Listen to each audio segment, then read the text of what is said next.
A lot of back feed, or whatever you call it, feedback.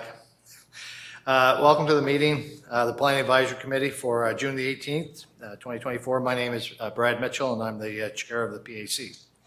I'll start by giving a brief overview of what the Planning Advisory Committee's mandate is, as well as a breakdown of how the meeting will progress. The Planning Advisory Committee consists of 9 citizens of St. John who have been appointed by the city's nominating committee. Our role is to provide advice to Common Council on applications to amend municipal development plans, zoning bylaws, Section 59, subdivision proposals, along with a number of other possible issues. Our views and opinions are independent. Tonight's meeting will progress as following.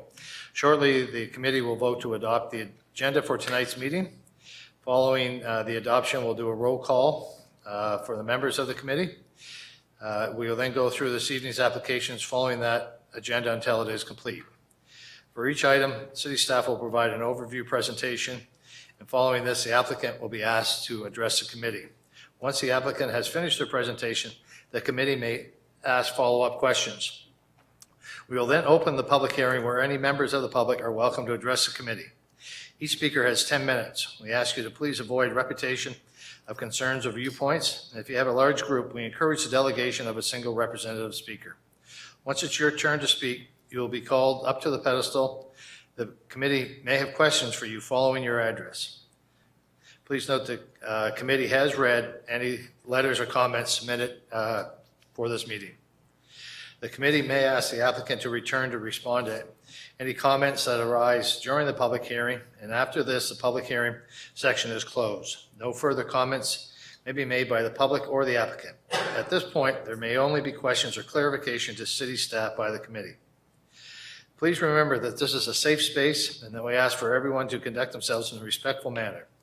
Should anyone interrupting the proceedings will receive one warning to refrain from disrupting the meeting. Should disruptions continue, they will be asked to leave the meeting.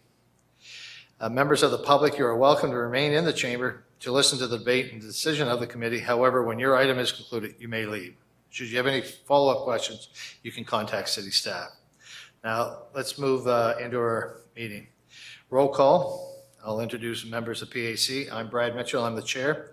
Matthew DeHose, Ann McShane, Councillor Gary Sullivan, Councillor Jerry Lowe, Terry Hutchinson, Phil Como, Peter Pappas, and we have absences Alicia Almondari. Oh, Sharma. She's not here, unfortunately. From the city, we have Jennifer Kirshner, Mark Reed, Thomas, Lewin, and Eva Matson. So at this time, we will vote on the agenda. There is a minor modification there, so that is item 2.A to add conflict of interest. So can I have a motion to adopt the agenda with the change? Moved and seconded. All those in favor? Opposed? Thank you. We do not have any amendments. No. So on conflict of interest, I will have a conflict of interest on 3.7 and will recluse myself. And any other members have conflicts? Mr. Chairman, I declare conflict on item 3.7 as well. Okay, thank you. Anything else? Thank you. So let's start in. Quite ready here yet, but we'll get there. 3.1 subdivision. Hopefully I'll get up there by that time. Why is this not working now? Not quite ready here either, Thomas, so take your time. Why? No, not letting me do this. Did you get the cover page I can read? Yeah, can I read your cover page? Of this? Sure. Yeah. Yeah, just as a cover. Yep. So the applicant tonight is Hughes Surveys and Consultants. The landowner is Andrew Simpson Contracting. The location is the end of Alloy Drive, 140 Alloy Drive. The PID is 55032957. Plan designation is heavy industrial. The zoning is medium industrial, and the application is subdivision. The Community Planning Act authorizes the Planning Advisory Committee to advise Common Council concerning the vesting of public streets. Staff to make a report, please. Thank you. The applicant is looking to subdivide the subject site to create an additional lot and extend Alloy Drive in order to access the property. The proposed street extension and cul-de-sac needs the assent of council to acquire the extension of the new public street. The subject property is located at the current dead end of Alloy Drive, pictured here. The site is on the west side of the city in a Spruce Lake industrial area in the Laurenville neighborhood. The lot is currently designated heavy industrial in the municipal plan, and the subject site is currently zoned medium industrial. The adjacent property is zoned rural, and the subject site also abuts transportation and infrastructure corridors. Letters were sent to landowners within 100 meters of the subject property on June 4th, 2024. No letters were received as of this presentation. Staff recommend for PAC to recommend Common Council assent to the subdivision plan with respect to the proposed street vesting of PID 5503-2957. Thank you. Thank you, Tom. Does the committee have any questions for staff at this time? At this time, I'll ask the applicant to come forward and state your name and your occupation, please. Do we have anybody? The applicant's not here, Thomas? So in which case, we don't have any questions. You have to ask if there's any members. So are there any members of the public that wish to speak for or against on this particular application? The second time, is there anybody from the public that wishes to speak on this application? Last and final, is there anybody that wishes to speak on this application? Does the committee have any questions for the applicant? They're not here. So at this time, I will conclude public hearing and request whether the committee has any further questions for staff or anything else they want to deal with. Move the application. Moved by Terry. Do I have a seconder? Councilor Lowe? Any question? All those in favor? Aye. Opposed? Passed. Thank you. Terry, I need that one. Item 3.2. I need that page 2 for that one too, please.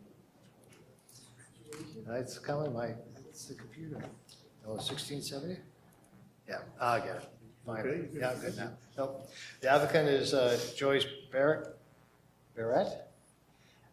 Location 1670 Hickey Road, PID 55221790. Plan designation is stable residential. Existing zoning is neighborhood community facility, CFN.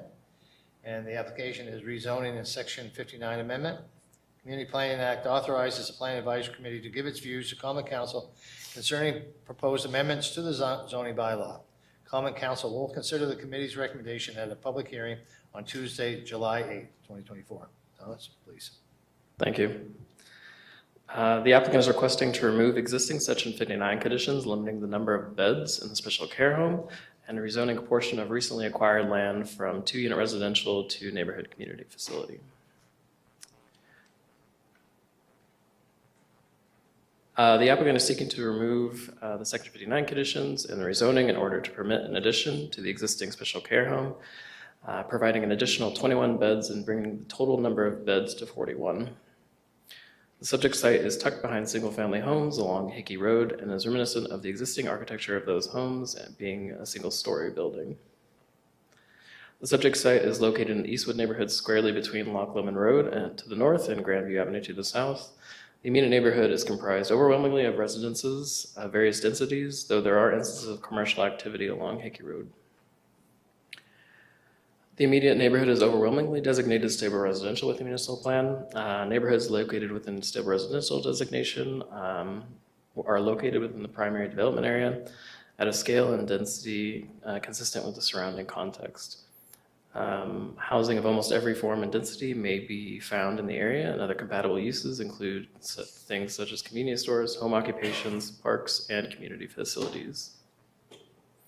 Subject site is currently zoned CFN and R2. The portion that is zoned R2 is recently purchased and amalgamated by the applicant to allow for the construction of the proposed addition. In order to align the zoning of the lot and the current use with the intended use, it is necessary to rezone the portion of land acquired from the neighboring property owner to CFN. Letters were sent to landowners within 100 meters of the subject property on June 4th, 2024. There were no letters received as of this presentation, and public notice was posted on June 14th. Staff are recommending the removal of the existing Section 59 conditions, limiting the number of beds, and rezoning the amalgamated portion of land from R2 to CFN. Thank you. Thank you, Thomas. Staff, committee have any questions? Go ahead. Ann. I'm guessing by the fact that there are no letters that there are no conflicts, but there's no history of neighborhood conflicts with the current special care home? Not that I'm aware of. I had questions regarding what was happening, but it was more about the letter itself and not the project. Okay, perfect, thank you. Thank you. If we can now ask the applicant to speak. And I'll remind you that you have 10 minutes. Please state your name and whether you're in favor of staff recommendation. My name's Tom Smith. I designed and proposed to build the structure. I'm a general contractor. I built the original care home that's on that site now. And it's about 10 years ago I built that. And apparently there's a big demand for care homes in the city. And Joyce, the owner, has a, what did you call it? Type 3 or what? Social development is offering an opportunity for level 2 split 3. Yeah, apparently her designation is in demand in the city anyway. Okay. And do any committee members have any questions for the applicant? All right, thank you very much. Thank you. Do we have any questions or anything for, or is there anybody from the public that wishes to speak on this item? Second call, anybody from the public? Third call, anybody from the public? At this point, that'll conclude a public hearing. And at this time, I'll ask for a committee to, any discussion. I think it's a great idea, Mr. Chair. I'll move staff recommendations. Phil, I have a seconder of Terry. Any question? All those in favor? Opposed? Thank you, passed unanimous. Item 3.3. And you don't have to stay if you don't want to. No, I got it on now, thank you. Patterson Outdoor Advertising is the applicant. Landowner is Canada Games Aquatic Center. The location is 50 Union Street, PID 000392222. Primary designation is primary center. The zoning is uptown commercial. The application is a variance. The Community Planning Act authorizes the Planning Advisory Committee to grant reasonable variances from certain requirements of the zoning bylaw. Terms and conditions can be imposed. And at this time, I'll call upon Collins. You've had a busy night. Go ahead. Thank you. The applicant is seeking a variance to allow for the installation of a digital billboard in the uptown commercial zone at 50 Union Street. The subject site, again, is the Canada Games Aquatic Center and is located at the entrance of Uptown at the intersection of Union and St. Patrick Street. The subject site is, again, located uptown at the intersection of Main and Union, and where Main turns into St. Patrick between Union and Market Square. Subject site and, sorry, my notes are completely not the right thing. Anyhow, so it is designated primary center within a municipal plan. This does align in terms of having a greater density mix of uses. Yeah, I have Not sure at all. Anyhow, I don't think the right one went over. The subject site is zoned, weird, okay.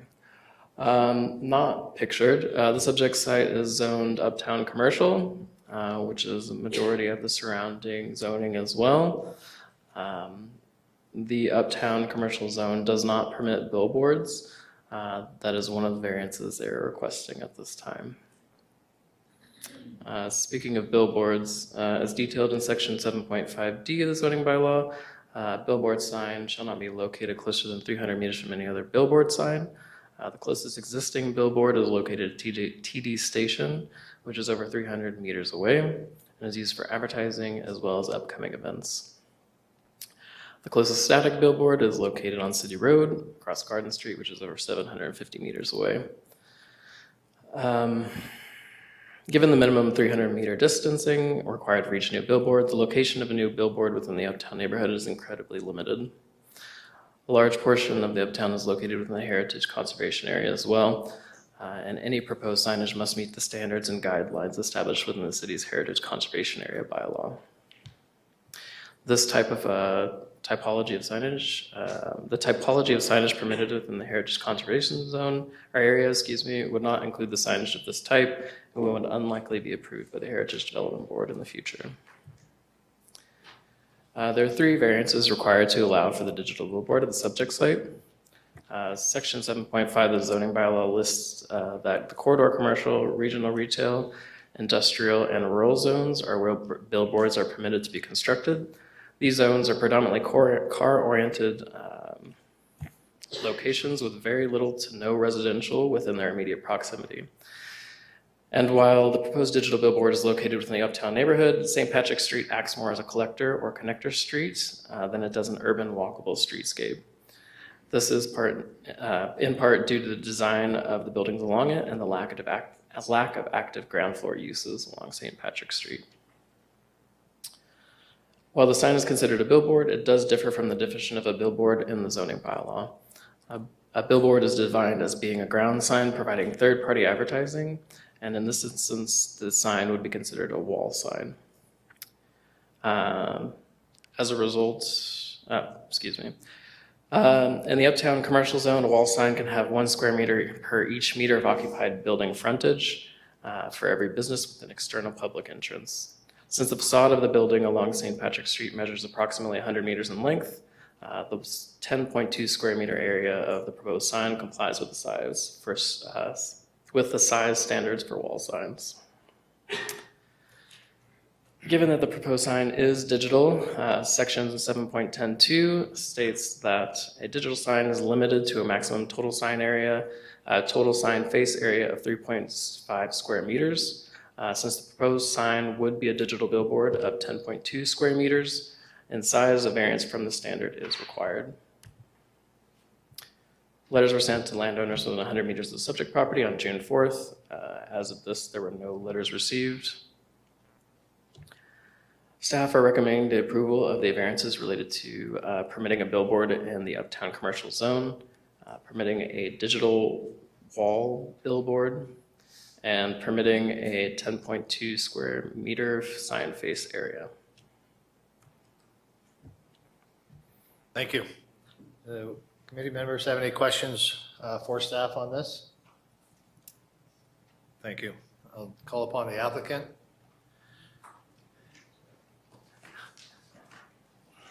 Remind you, you have 10 minutes, and if you've read staff recommendation. I have, yes. My name is Brad Miller. I'm the leasing and operations manager for Atlantic Canada for Pattison Outdoor Advertising. So, yes, I have read Thomas's recommendations. Obviously, we are in favor of his decisions, and just really looking forward to this partnership with Pattison and the Canada Games Aquatic Center.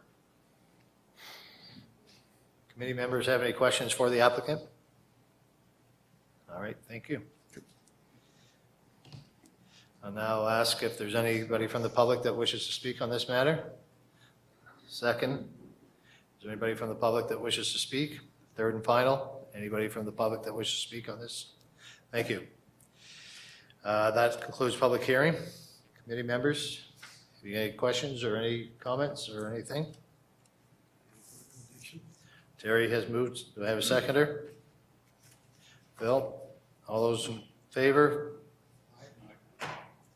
Opposed? That's unanimous. Thank you. Item 3.4.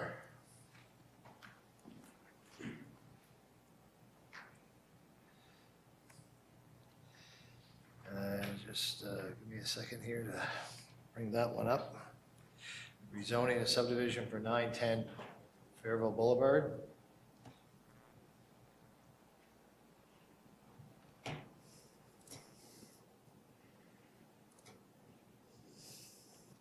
I'm just going to read it here in a moment if you.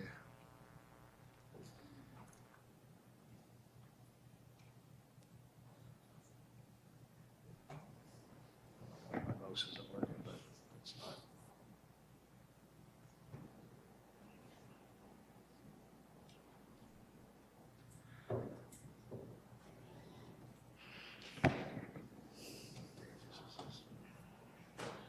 It's coming. So is Christmas.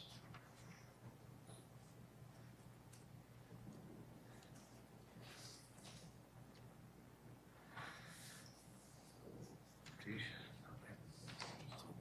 There we go. I'm gonna have some problems with it. The applicant, Shabahat Shakil. The landowner is Islamic Society of New Brunswick, location of 910 Fairville Boulevard, PID 004024446. Is presently regional retail center. Existing zoning is regional commercial, CR. Proposed zoning is regional commercial residential.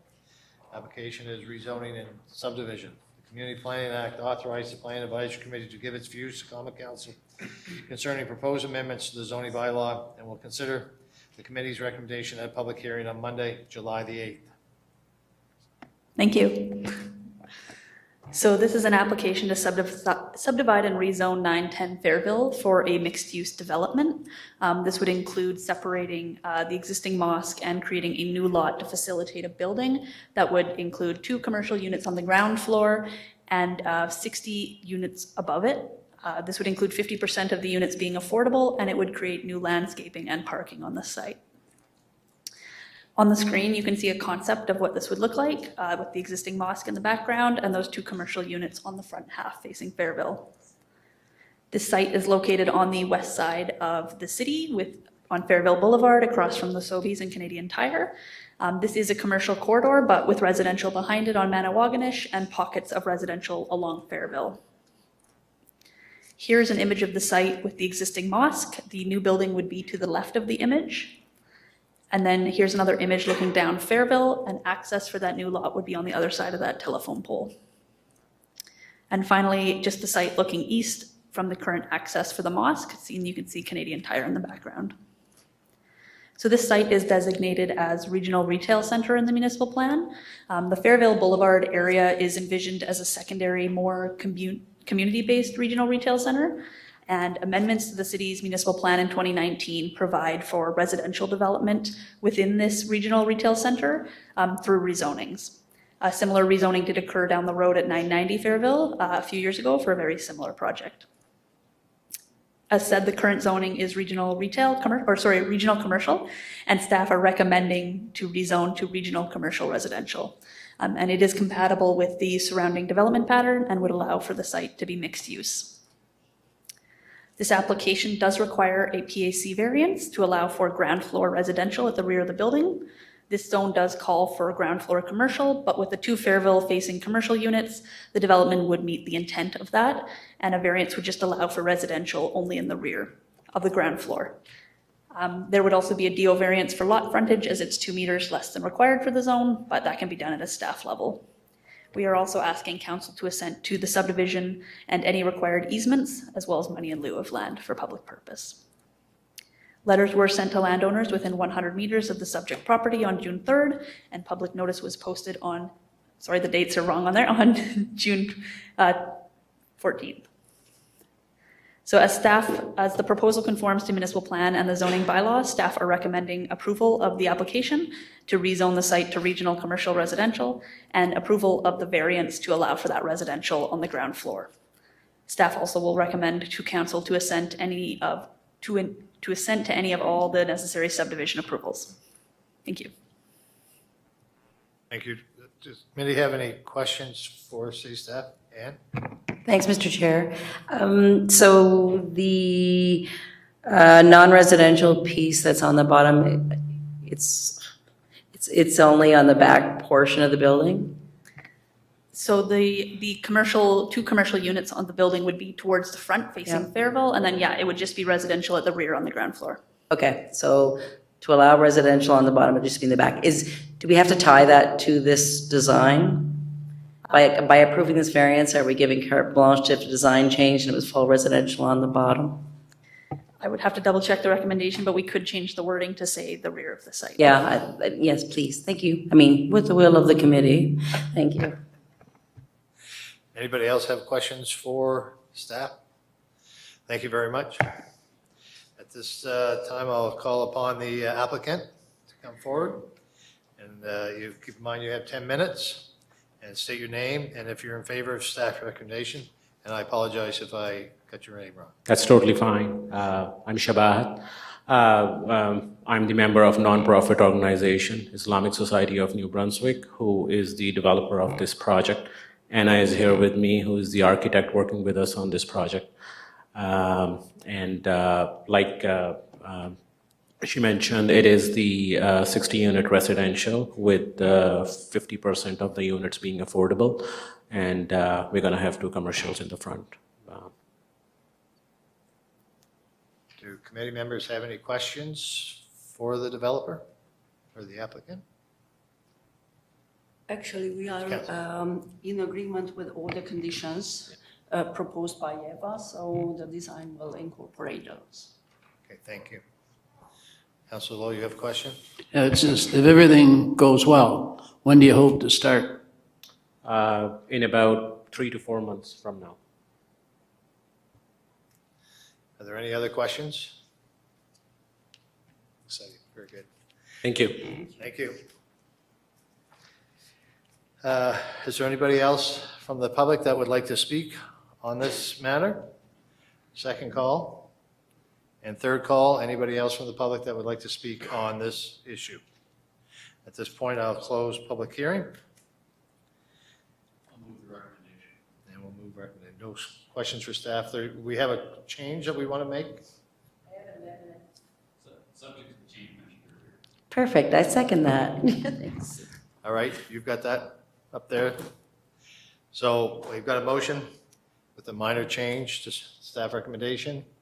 And I have a seconder. Terry. All those in favor? Those opposed? Thank you very much. Thank you. That concludes that. Item 3.5. Non-more surveys and engineering on behalf of Babatun Valonga, landowner. Babatun, I'm going to have to get you to help me on some of these sometime. Valonga. Location 72 Clint Drive, PID 55243521 and 55243-166. Existing is stable residential. Zoning is 2-unit residential R2. Application is Section 59 Amendment and Subdivision. Community Planning Act authorizes the Planning Advisory Committee to give its views to Common Council concerning proposed amendments to Section 59 conditions. Common Council will consider the committee's recommendation on a public hearing on Monday, July the 8th. Community Planning Act authorizes the Planning Advisory Committee to advise Common Council concerning investing of public streets. The subdivision bylaw authorizes the Planning Advisory Committee to grant approval to the names of public streets within a subdivision. Mark, please. Thank you, Mr. Chair. The proposal with respect to this application is to rescind a Section 59 condition that prohibits semi-detached dwellings, and also to approve a subdivision that involves the extension of a new public street in the form of a cul-de-sac to serve 5 lots or 10 dwelling units. This is an overview of the subdivision overlaid in the air photo. The site is at the end of Clint and Dolly Drive. So as you come up Dolly Drive to the north, the cul-de-sac would extend off the northern side of the intersection, and then there would be 5 lots subdivided off of that cul-de-sac, and then each lot would contain a single family or a semi-detached dwelling through further subdivision. This is another view here just showing the line work for the tentative plan of subdivision. The site location is located in the northern extent of the Lakewood Heights subdivision. It's land that was formerly owned by the Bob Darling Development Group, and he has in the past developed lands to the south and west of the site. The land is generally bordered by undeveloped lands to the north and the existing residential subdivision to the south. This is a view from Dolly Drive looking north into the site where the existing roadway ends. And then this is a view of the existing dwelling just to the southwest of the proposed development. The site is designated as stable residential in the municipal plan, and the northern boundary of the site coincides with the primary development area. So the lands to the north of the site are outside of the PDA.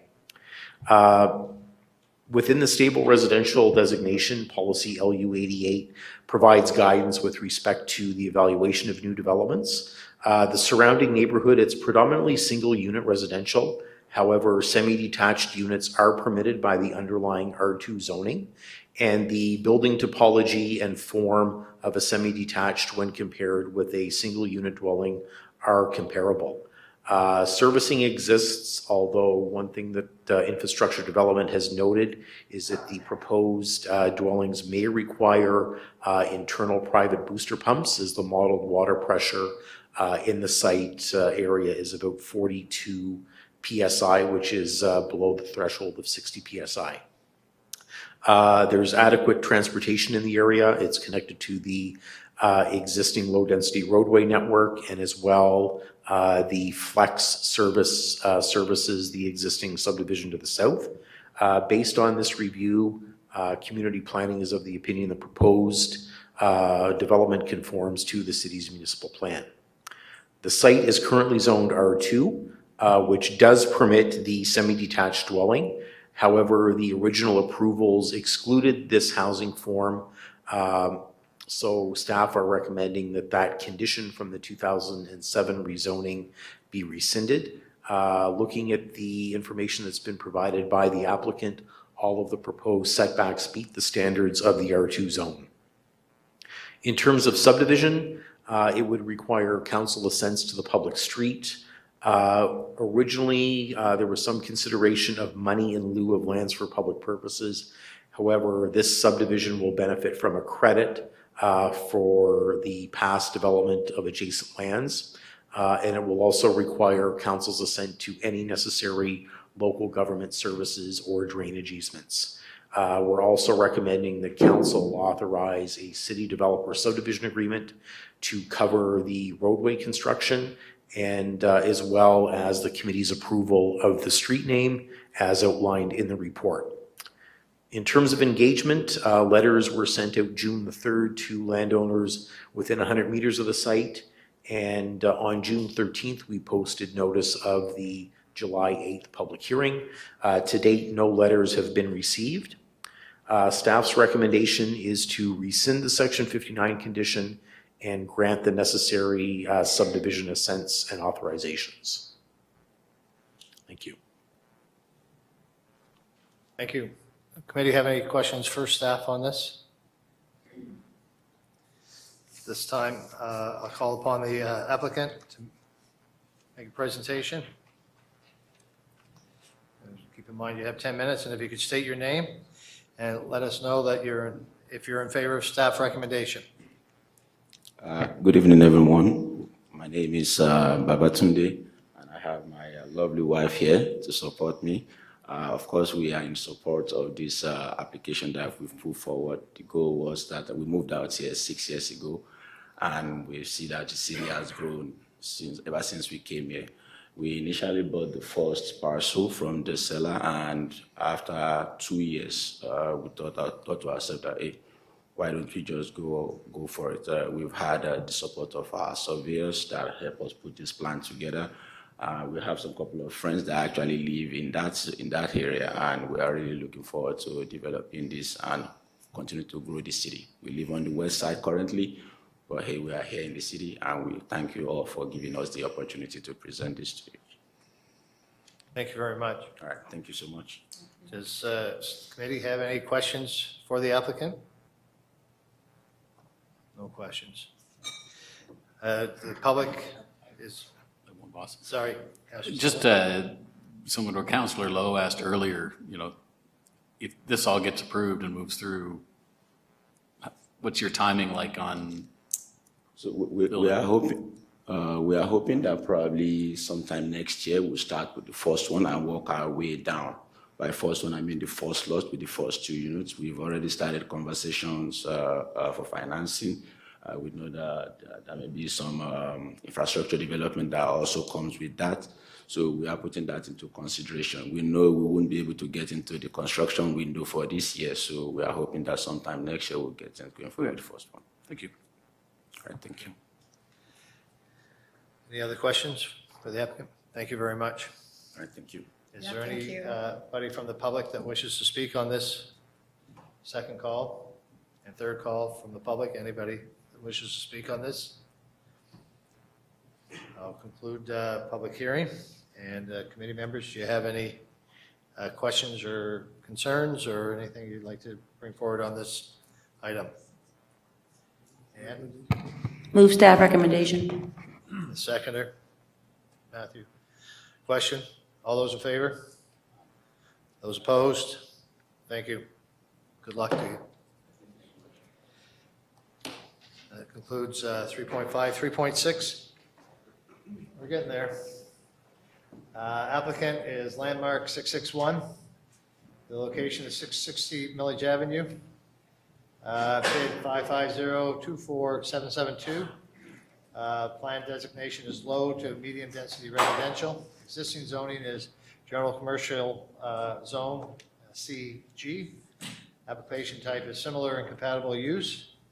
Community Planning Act authorized the Planning Advisory Committee to permit a proposed use that is otherwise not permitted under the zoning bylaw. If, in its opinion, the proposed use is significantly similar to or compatible with the use that is permitted in that zone, terms and conditions can be imposed.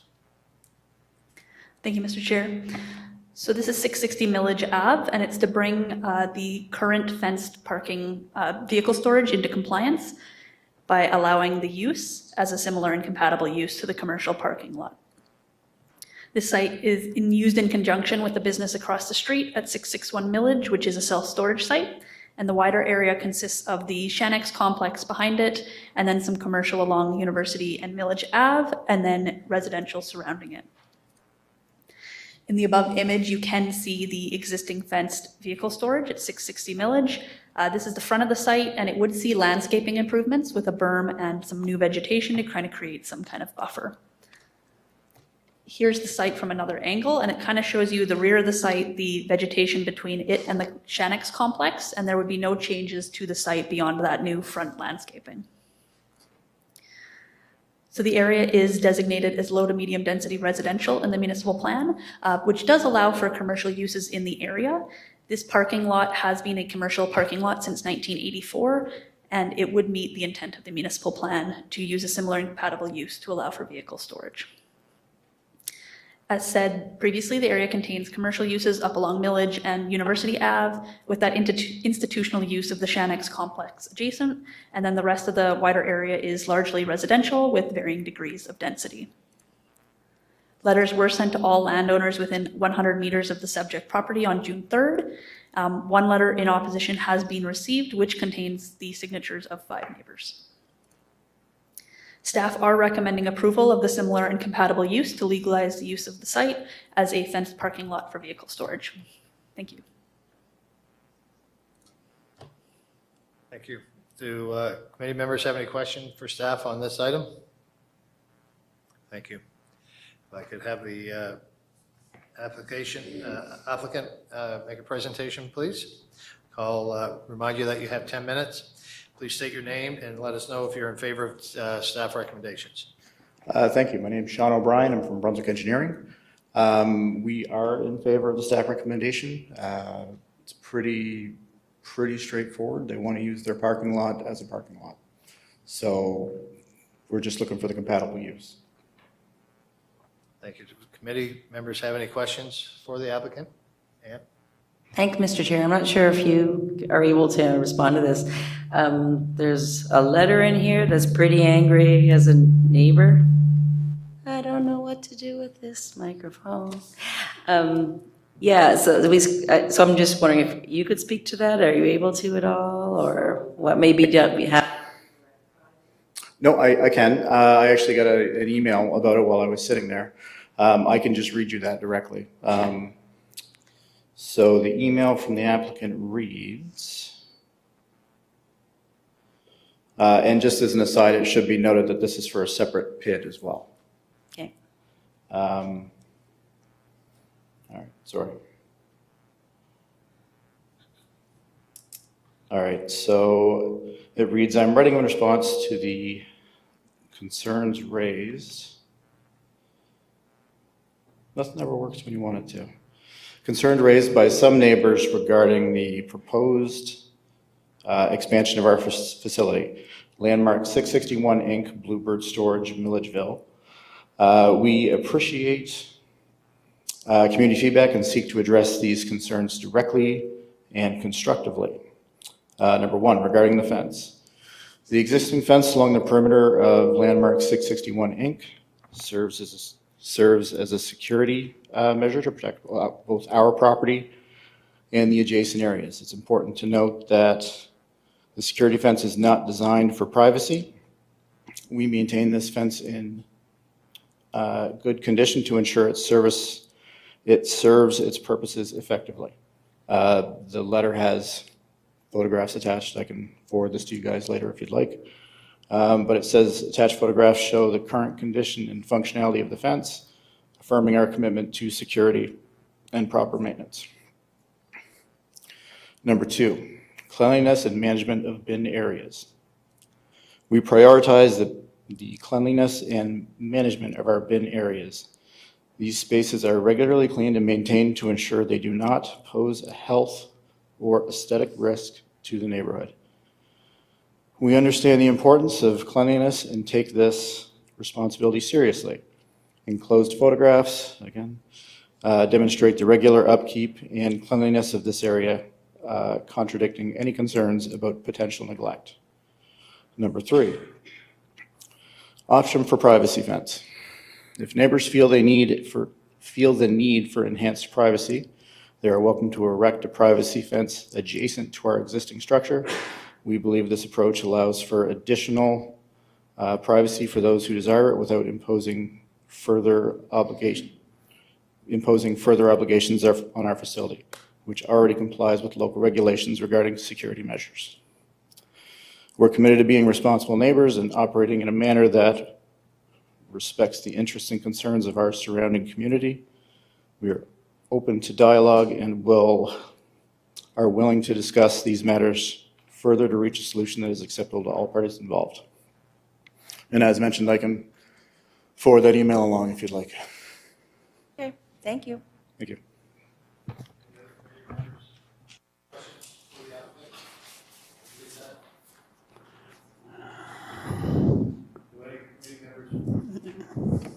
Councilor Lowe? Yeah, I read the letter, and so I went back out today, because the letter is kind of saying there's a lot out there. It is a privacy fence, that's what it is. It's got the slides in it so it is a privacy fence.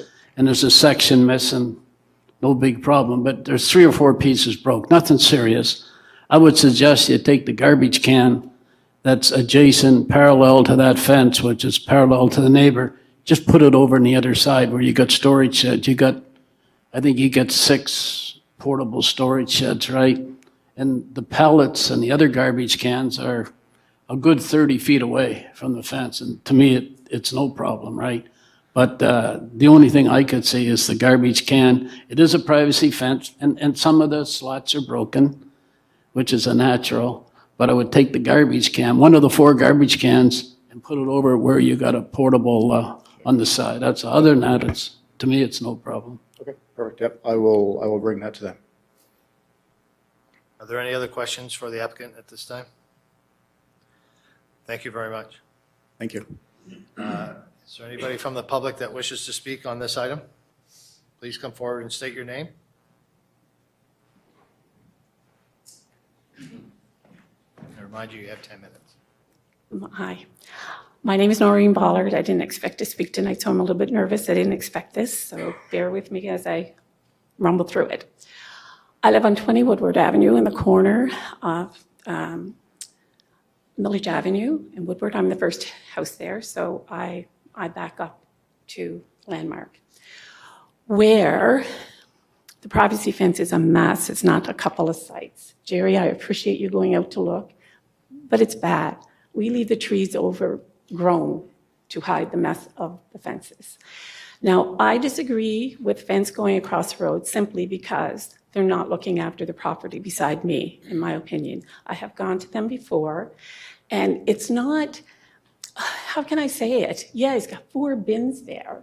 Did you ever hear the garbage man dump them? Huh. And where they're situated, they have so much land there. Why are those bins there? Like, they could be put anywhere. The pallets, they're kind enough to say anybody can come and get these wooden pallets. Do they have to be right there with the mess of the bins? And it used to be a beautiful corner coming into Milledgeville. I work in a real estate office, and people brag about Milledgeville all the time. But now as they enter, they see it's not so much Landmark Bluebird, but they rent it to Barefoot, which should be really in an industrial park, if you ask me. If you live there, you would understand. When you say 30 feet, it's like it's 5 feet. It's so noisy. The boys all come in their Barefoot trucks in the morning, which is fine. That's where they work. You know, we put up with that. And thank goodness they don't work evenings and weekends, or I don't know what I do. Like, I'll tell you again, Milledgeville is, as we all know, it's prime. But if you just walk into the community or drive into the community, you see the Barefoot trucks, the beautiful park that was there, and they renovated, and they're parking their cars there, which is fine. Now, because Barefoot's there, the road, there is my fence, the road, Barefoot. And it's not just Barefoot, it's other traffic using that road. I've asked them maybe to put a gate up or something like that, but no go. If you'd live there in a residential area, you'd kind of understand. So when I got this letter, I thought it was like an opportunity to tell you about it. Now, the fenced-in area across on Millage Avenue looks good. The parking's all there, and they're going to do another fenced-in area. But when I first found out that they were being sold, I called up the realtor. She says, you don't have any worry. It'll be very quiet. Not, you know, it's going to be very quiet. Don't worry about it. I can't tell you who's buying it, but very quiet. I thought, okay, good. Would it be a funeral home? Would it be, I don't know. So then she told me it was storage units. Very happy. Didn't have anything to say about that. Storage units are there, but my problem is the other end, where they rented to Barefoot. So you go, and by the way, I was very surprised to get this letter, because we never got a letter on anything else, on the sale of that property or the other fenced-in area. And did I miss it? I don't think so. I asked the other neighbors, and we didn't get a letter. Were we supposed to? Like, who's going to rent there? So they could tell me it's storage. Do we get told every time, okay, it's going to change after it's sold? Is it going to change from storage to a circus? You know, how do you know across the street it's going to be a parking lot and stay that way? Is there any application you have to go to change it from a parking lot to a circus? Is there? I don't know. I'm looking for answers. I love Milledgeville. You know, Peter lives in Milledgeville. Peter, did you ever notice driving down? Do you? I don't know. I certainly do, but maybe it's because I'm there all the time. So the privacy fence, we need it 6 feet, and we need a nice one. That fence, oh, I wish you could show the pictures of it. And you didn't see how many slots were missing because the trees are overgrown. Am I talking too long? Am I? I don't know. Do you have any questions? I'd love to hear questions. Councilor Lowe, go ahead. So as we disagree, 5 feet and 20 feet, no. But we got an unsightly premise operation here in the city, and that's what should be recorded right now, to have them come out and check that back. I mean, there's like the signs, those paper signs on the fence when you make the corner. I don't know if they're allowed or not, right? You know, the 3 that are there. But you can apply, and you should apply right now, and ask for an unsightly premise person to come out and check that whole area over. And that'll solve, hopefully that'll solve the problem. Well, is there another compliance that says that the garbage trucks can't come at 8 o'clock in the morning, and can they be that close to you? Tell me more, I'm listening. You asking me? Yeah, I'm Would you- asking. Okay, ask me again. Can the garbage truck come 8 o'clock in the morning? Well- It can come at 4 in the morning, and 5 in the morning, it's gonna wake you up. No, they can't do that, can they? There You is do a, it. there is That's a when law they- there, isn't there? That's when they start early in the morning. They start picking up garbage, the big cans that they throw in, they start at 4 or 5 o'clock in the morning before they get into traffic. And I don't think you want a garbage truck backing in that yard, dumping those 4 boxes at 4 or 5 o'clock in the morning. No, I do not. So, I mean, it's the garbage time, whatever time the people can come. I don't know which, Faro, I don't know which one it is. I mean, they're just 4 green bennies that I seen today. Yeah. But I mean, we got an unsightly premise officer that'll go out and check that area for you and get back to you. That's what we offer as a city. Am I right, Jennifer? Yes, we can relay this information, particularly about the fence and the garbage, to our bylaw officers, and they would be able to take a look in regards to our set standards in the city. Okay, and my other question was were we as neighbors supposed to get a letter when that property sold? Okay. Councilor Sullivan's going to reply on that one. Okay, it was about a couple of I've got years that one. ago. So the reason, as you've heard tonight, the reason we exist is if somebody is trying to do something with a property that's different from what's in the municipal plan, so Plan SJ. So if the old Dominion store that was there where I used to get my hair cut when I was 4, it's been a store in a commercial zone for 50 plus years. So if there's something that's a commercial operation that wants to go in there, that's what it was zoned for when it was a Dominion store 50 years ago. Okay. So as long as it's within whatever it is zoned for, a business that's similar can go in. If there's something that's different from what is in the plan, so everything you've heard so far tonight has been different from what's been in the plan, then they have to go through this process, and part of this process is sending a letter to everybody who lives within 100 meters of that property to let them know that the plan could be changing. So as long as it's within the plan, you won't get a notification. And because that has always been a Dominion store and then the coupon counting place, and it's always been a business, the storage is another business that's kind of fit in that zone. So that's why it didn't change. Is there a difference between, I know there's residential, commercial. Is there a third one called industrial? There's all sorts of different ones. Oh, nothing simple, is it? There's pits and quarries, there's all sorts of different ones, but the commercial one's pretty broad. As a neighborhood, as neighbors, I don't think we're asking for a lot. We want the garbage to be moved. We want a 6-foot privacy fence, which is a nice one, or one that the slats won't come out of. And the snow removal, if they just wouldn't push the snow on the fence and destroy it. I think you've gotten some good advice if you leave your contact information with one of our staff Mhm. so that we can make sure we connect you with the customer service and the bylaw enforcement folks. That would be great. They'll give you a call and, because this is a really good discussion. That's why I like this night, but it really officially doesn't have anything to do with the thing across the street. Do you know what? I know that. I know we came here for that, but we got the letter and took the opportunity. Okay, fix this up, we'll be happy.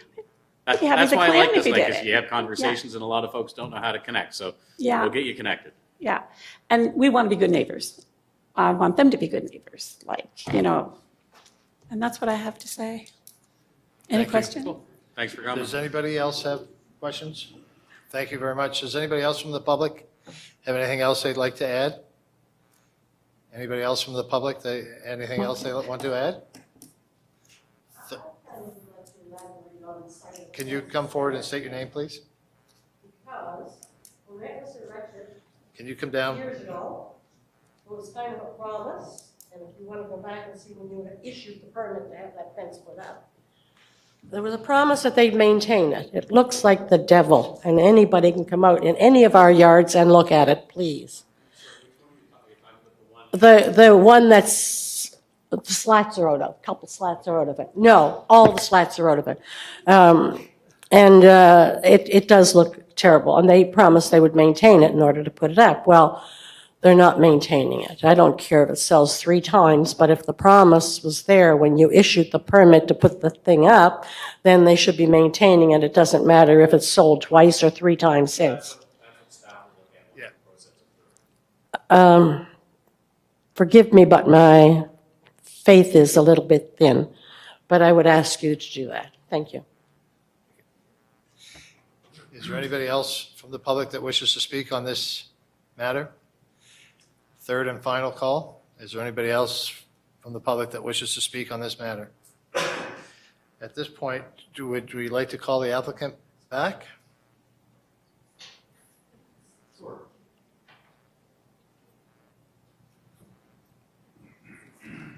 Oh, Gary's going to give him shit. Counselor Sullivan? Hi, knowing it actually has nothing to do with the application, but I think you've heard some really good feedback to take back.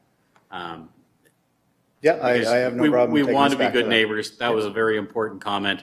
And even though this application is about the property across the street, same owner, we want to be good neighbors in Milledgeville. So please take it back so that it maybe get fixed before our staff show up. That would Sure. be great. Not a problem. Thank you. Thank you. Anybody else have a question for the applicant? Thank you very much. Thank you. That concludes the public hearing. Committee members, do we have any discussion or anything further on this matter? I have a motion or?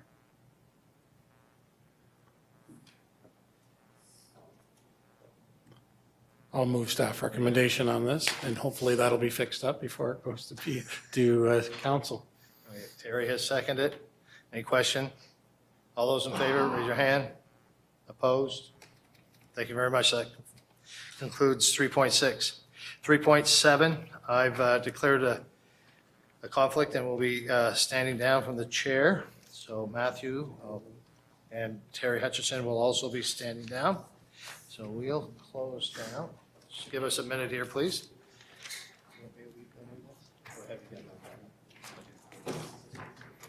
I'll watch for you. Have a good evening. Thank you.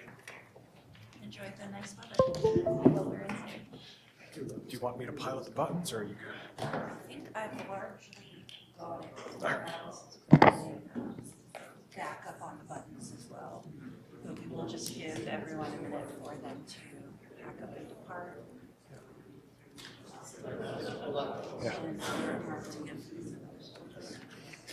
I felt like I was playing whack-a-mole last time with the buttons and trying to watch everyone.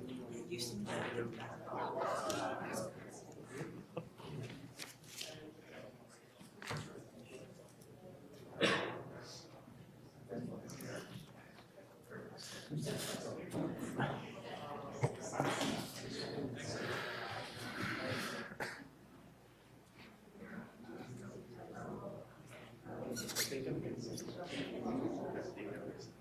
Yeah, it seems like Anne was using hers. We were just talking about the feedback. Yeah.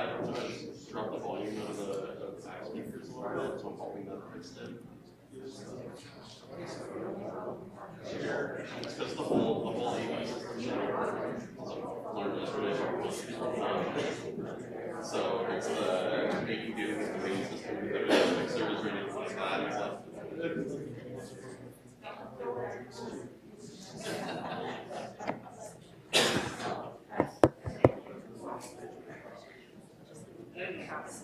Yep, no problem.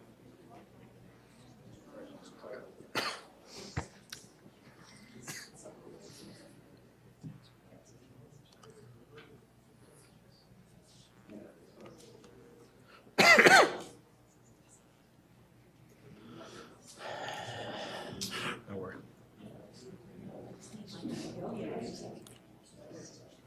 One of those little buzzers. Yeah. Like something like a buzzer with like a hand, just like. All right, thank you, everyone. My name is Matthew Deleuze. I am the Vice Chair of the Planning Advisory Committee. I will be taking over for Brad Mitchell due to a conflict of interest on this particular item. The item on the agenda is item 3.7. The applicant is numbered company 667117 New Brunswick Limited. The landowner is Ensemble Holdings Incorporated. Location is 1750 Sandy Point Road with a parcel identification number of 000508449 or portion thereof. The existing plan designation is stable residential. The existing zoning is 2-unit residential R2. The proposed zoning is mid-rise residential RM. The application type is a rezoning. Our jurisdiction on this matter is the Community Planning Act authorizes the Planning Advisory Committee to give its views to Common Council concerning proposed amendments to the municipal plan and zoning bylaw. Common Council will consider committee's recommendation at a public hearing on Monday, July 8th, 2024. Now I'll ask Mark Reed from city staff to give their overview presentation on this item. Mr. Reed? Thank you, Mr. Chair. The application before you is a rezoning of the site at 1750 Sandy Point Road. The applicant has proposed to rezone the site to mid-rise residential to accommodate two 62-unit buildings, or two 60-unit buildings rather. The buildings would incorporate 5 stories of residential use over an internal parkade. This is a site plan here of the site. There'd be 2 buildings generally on a plateau in the central portion of the site with 1 driveway coming in from Sandy Point Road. The proponent is intending to retain a treed buffer around the front, side, and rear of the site to promote some compatibility with the existing neighborhood. This is an illustration of the typical exterior finishes that the proponent is considering for the exterior of the building. These would be subject to change.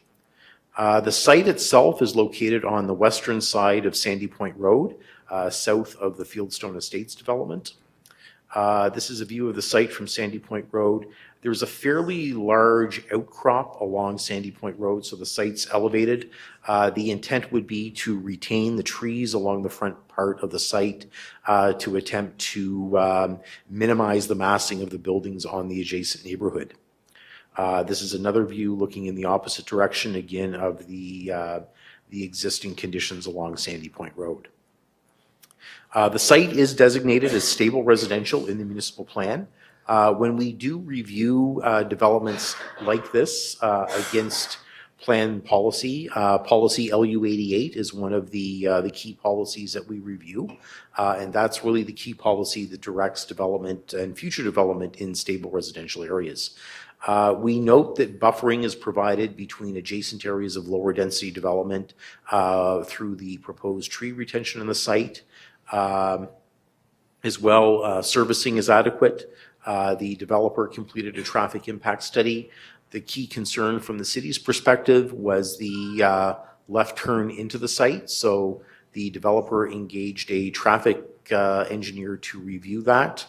There were no improvements to the study area transportation network were identified as a result of the development.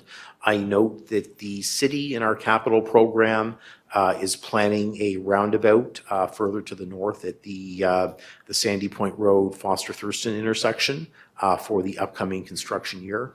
That's actually out to tender now for design consultants. In addition, the proposed building is a very contemporary building design, and staff note that the site is located on a collector roadway in proximity to one of the city's primary centers, that being the University Regional Hospital Plateau. So the proposal really presents an opportunity to introduce additional housing and density in this area of the city.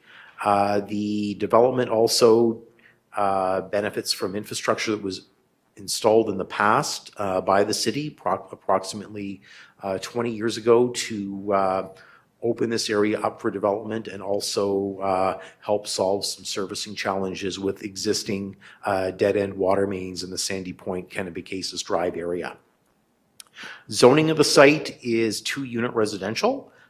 Staff note that in 2016, a development concept was approved to subdivide the subject site into 4 lots as part of a 5-lot subdivision. While the approvals were given, the development did not occur. The current proposal really provides for a more efficient use of land along this existing collector roadway corridor. In terms of the zoning, the proposed RM zone, we have reviewed that with respect to the zone standards. Those are generally met with the exception of the increased front yard setback that is proposed by the developer. We note that the tree retention will mitigate that, and it's also mitigated by the height above the road as well, given the existing rock outcrop. There could be additional variances at the building permit stage, issues with respect to lot area, as the lot size in the RM zone is tied to the number of bedrooms in each unit, as well as the building height, but that is dependent on the final grading of the site. Staff are recommending the development be approved, subject to conditions imposed under Section 59 of the Community Planning Act. One would be a servicing levy based on a past council resolution related to the extension of services in the area. The second would be a landscaping plan that incorporates tree retention, along with standard conditions related to infrastructure servicing and the provision of site, building, and landscaping plans with the building permit application. In terms of engagement, on June 3rd, letters were sent to property owners within 100 meters of the subject property, and on June 13th, we posted notice on the website of the upcoming public hearing at the July 8th council meeting. As of this afternoon, we have received 23 letters from area residents expressing concerns with the proposal. Staff's recommendation is to rezone the site to mid-rise residential, subject to the proposed Section 59 conditions. Thank you. Thank you, Mr. Reed. Now normally this is when I would ask if we have any clarifications for staff. I will start off with a few questions. I've read all of the letters submitted on this particular application, as I'm sure everyone else on the committee has as well.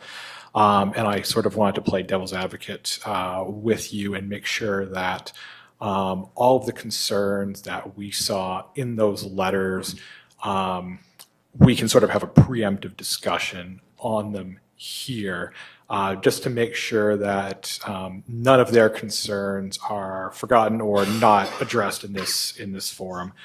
So one of the significant ones that I've got a list here, so please bear with me, Mr. Reed.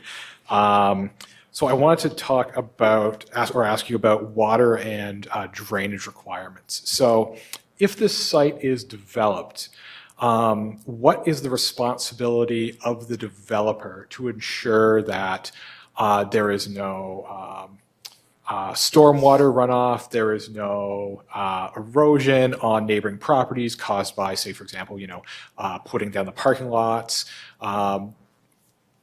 What is their duty to mitigate or prevent any kind of water drainage issue for the existing neighbors? Okay. Good question, Mr. Chair. Prior to issuance of a building permit, there's a requirement by the city that the proponent engage a professional engineer to prepare a stormwater management plan and design brief in accordance with the city's drainage bylaw. And that looks at basically how stormwater will be managed on the site and runoff. As part of that, developers can't just flow all the water onto their neighbors. That water has to be managed on site and channeled into appropriate receiving areas downstream through city approval. As well, I note that our stormwater requirements limit the runoff to pre-development flows. So basically that, oftentimes when we have developments, we are introducing more paved areas on the site, more roofs, which increases the impervious area and increases the runoff. So the guiding principle of our stormwater design is that peak flow post-development has to be held on site and released at a pre-development controlled rate into the receiving system. Thank you very much. So you had mentioned that they meet all of the sort of setback requirements except for the front of the lot facing the road, correct? Yes, that's correct, based on the information provided to date. Now, that front yard setback, when we introduced the current zoning bylaw in 2014, 2015, a lot of this was based on a more urban standard like you would find in the uptown, where you would have buildings closer to the street. When you get into more of a suburban area such as this, we often see variances to have an increased setback given, the lower density of development, and it's not, we're not uptown essentially, right, where things are closer to the street. Okay, so Yeah. so to clarify, the front setback they are proposing is in excess of what's required. Is that correct? Yeah, we have a minimum that you have to be back, and then we also have a maximum. They're beyond the maximum, so they need some relaxation to have the building further back from the street. Okay.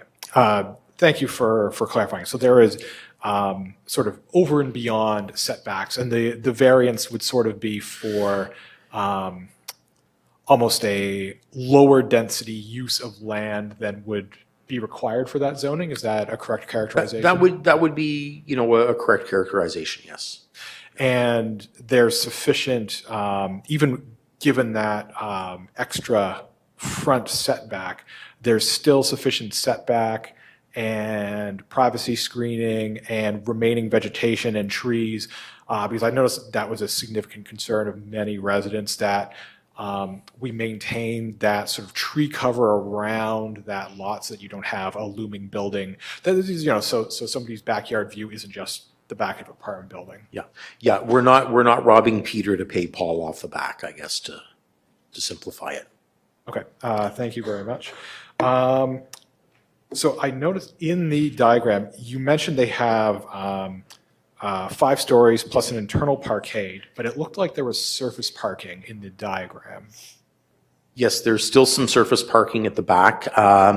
It's dependent on the final design and how much parking can be put underground. So there's a degree of surface parking that's required. Depending on the off-unit mix, developers often like to provide 1 or 2 spaces per apartment internal.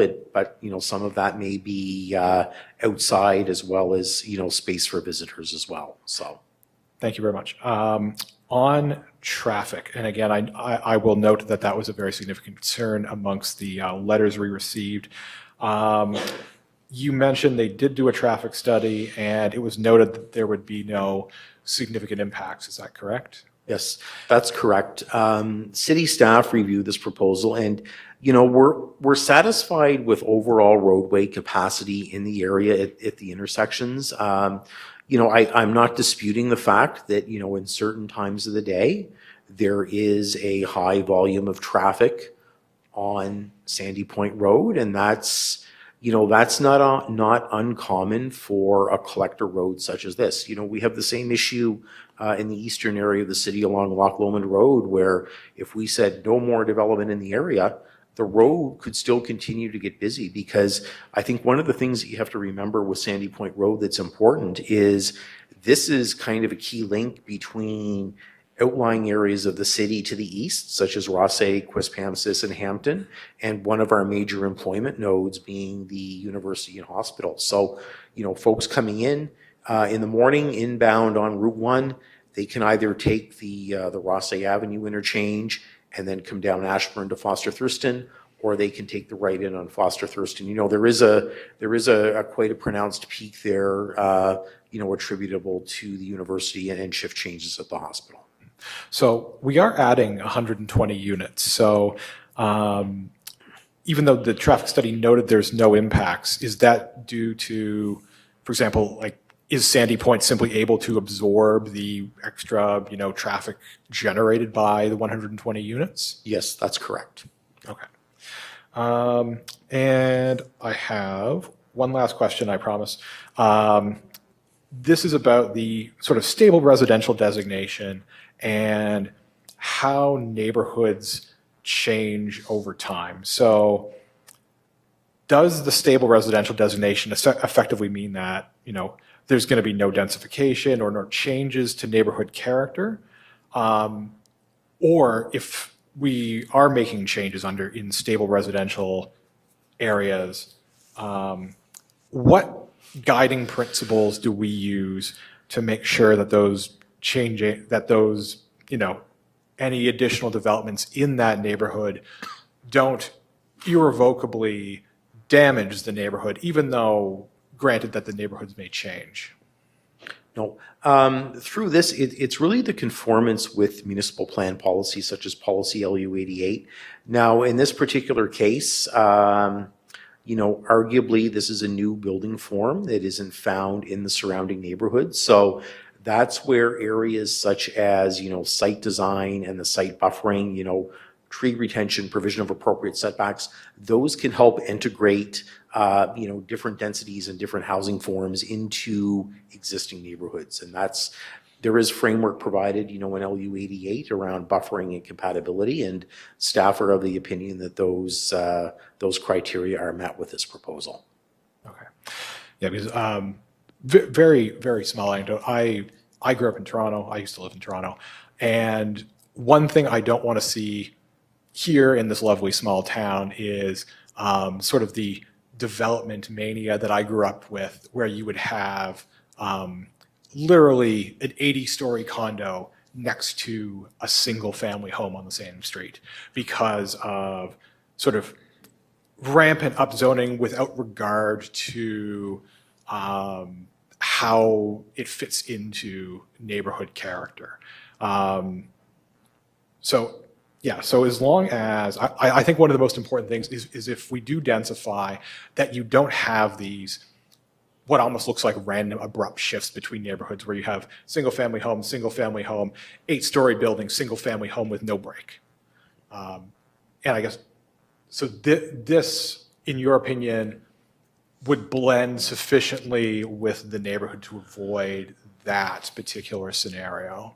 Yeah, I think, in this particular neighborhood, there have been quite a few letters from residents of the subdivision off of Kennebecasis Drive. There's a fairly substantial separation between this development and that area along Deerwood Place.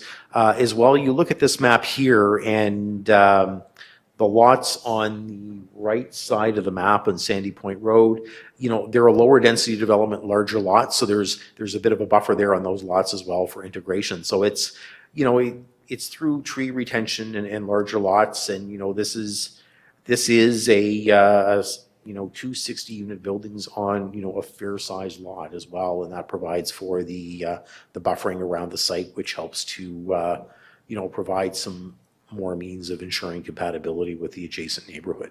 So. All right. Thank you very much, Mr. Reed. And thank you for the rest of the committee while you bear with my barrage of questions. Are there any other questions from the rest of the committee for city staff? Ms. McShane? I think Gary. Oh, sorry. My apologies. Councillor Sullivan. Thanks, Chair. Mr. Reed, you referred to the levy by council resolution. Do we have a copy of the resolution? Not in front of me, no. It was about, I believe it was 4,428 per unit. But my recollection was when a lot of that calculation was done, this area was envisioned to develop more of a lower density residential per lot. So we arrived at 800 lots. So it was more of a lot basis as opposed to a unit basis that contemplated a lot of the higher density, or development beyond like the single family unit like we're seeing here. Happy to proceed because I get the second kick at this when it goes in front of council. But I will want to see the actual wording of the resolution because, I don't know if depending what it is, if council had brought a specific resolution, I don't know if we can interpret it. You know what I mean? If it's specific, so I'm happy to stand by and table till we see the actual council resolution. Thanks.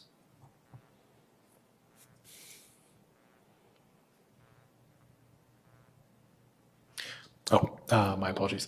Thank you, Councillor Sullivan. Ms. McShane? Thanks, Mr. Chair. Okay, I have a question, a municipal plan question here, just to, if you could help me get my head wrapped around it. So this is a stable area, which I guess when I was going through this, I was surprised it was a stable area because clearly there is newer water infrastructure that would beg some density developed along it. So I'm not sure why it was declared stable with that much opportunity and not an intensification area. Regardless, it is a stable area. So as a stable area, I would say that its character is based on the report that says it's primarily rural and suburban, which means it's low density at best. Low density in the municipal plan does contemplate density built along corridors like this. It does say in the municipal plan, no greater than 4 stories, max 4 stories, like that contemplation. I also appreciate that municipal plan is how many years old now? What are we at? Are we at 8 years, 10 years? And that we have certainly moved, and I recognize this from sitting at this table, in our appetite and need for greater density to address some of the housing issues. So I'm comfortable with that aspect of it along a collector like this. The question I'm going to ask you is really about, and again, probably nobody cares about this, but I do. We talk about complete neighborhoods. In complete neighborhoods, you can walk to here and there, and I think that's part of the benefit of having density in neighborhoods and then you have great sidewalks and there's amenities nearby and whatnot. Is there risk in developing or setting tone for, I guess, a bit of a departure in density and from what's currently there without some of those amenities? There's flex service for transit, I think they're quite responsive to density level changes. There aren't sidewalks, and I'm curious, would there be a plan for that? What's the threshold for that? Are we building density along areas that we're never going to service for really long periods of time, but setting an expectation of that somewhat? Anyway, if you could help me at all with that, that'd be great. It's a good question, and this is a suburban area of the city, and the automobile, I think, will be the predominant mode of transportation for quite some time. So I guess to answer the question, what would be the trigger for sidewalks in the area? It's a good question. I think you'd have to see a lot more development because, right now it's primarily, single unit lots on probably, a 20 to 30 meter lot frontage. So it's really that level of density doesn't drive a lot of the efficiency for those sidewalk and stormwater upgrades that you would see. So a bit of it is a chicken and egg. Now, if we had, more developments like this or, more commercial development at the university or, a bit more critical mass, then, that could lead to triggering, some of those other roadway improvements in the area. Okay, thank you. Is it weird to build this level of density outside of areas that you expect to be serviced in that complete manner? I mean, it's interesting. There's no built context today. There is some zoning in the area from a past proposal. It never went forward. But I guess, we mentioned the municipal plan, and, the plan was brought in 2010, and, a lot has changed, since the plan was brought in, right? We're now, Yep. housing is now, a bit of a, I don't want to say a crisis, because that tends to be an overused term. You mentioned the 4-story thing. We've had improvements in the code now that allow for 6-story wood frame construction. Interest rates and servicing costs have changed. So, it is a bit of a different market, right? And Sure, these, yeah. this developer is kind of the first developer in, right? So, Okay, no, I appreciate that. Yeah. I know it's a bit of a theoretical question. I have one other question just in regards to stormwater runoff, and the chair had asked about stormwater runoff, and there'd be a management plan required in advance, I guess, in coinciding with the building permit stage. Can clearing on the land happen in advance of a building permit? not without a variance through PAC, because there is a limit in the bylaw on the amount of trees that can be cut. Okay, that's what yeah. I was addressing, yeah, okay. Yeah. So I believe that cap is 900 square meters that is capped at. Now, we work with folks and, reasonably, if they have to get in there and do some test pits and, we'd like to see them, keep those to where the building footprint is and to a minimum. But, we would like to see, as much trees retained in the site as possible. Yeah, me too, yeah. No, I just wanted to make sure okay, thank you. Thank you, Ms. McShane. Do we have any other questions for city staff at this time? All right, thank you very much, Mr. Reed. Thank you. I would now call on the applicant for this proposal to speak. If you want to approach the podium, keep in mind that you have 10 minutes for your presentation. If you could please state your name for the record and let us know if you're in favor of staff's recommendations. Sure. Thanks, Mark. Committee members, Mr. Chair, my name is Stephen Britton. I'm the president of Iron Gate Construction, the applicant to rezone 1750 Sandy Point Road. Obviously, I'm in favor of the project and am here to answer any questions you might have at this point. Our proposal is 2 60-unit buildings built concurrently. We are looking presently at higher-end rentals, but nothing is carved in stone as of yet. So, anyway, any questions? Thank you. Do you know what your planned start date and a rough timetable of construction phase? So you're building both at the same time? You're not phasing the buildings?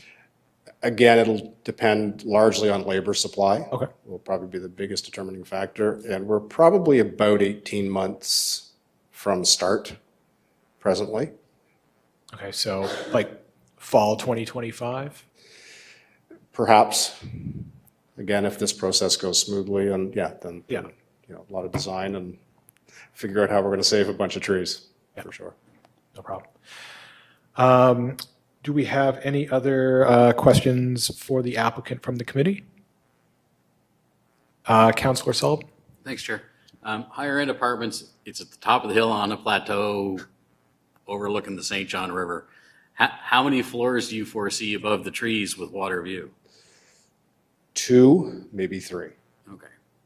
Again, we have to maintain, a lot of the trees on the lower part of the lot toward the river are not on our property. So, without some more diligence, it's going to be. No, fair. I'm just trying to get a headspace for scale. Yeah. Thanks. Do we have any other questions? Oh, Councillor Lowe? So high end, we're not talking anything affordable. There is a mandate in place, depending on our financing model, that we will have to provide a certain number of affordable units. Absolutely. Out of 120 units, any idea at all? Any? Not sure what current CMHC rules are. That's a bit of a moving target. We recently, a couple of years ago, completed Telegraph Square, and in 36 units, we had to provide 4 affordable units. So I'm not sure that that rule has changed with CMHC recently. Thank you very much, Councillor Lowe. Do we have any other questions at this time? No, thank you very much, Mr. Britton.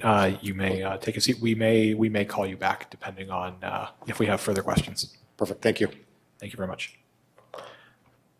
I will now move on to the public hearing for this item.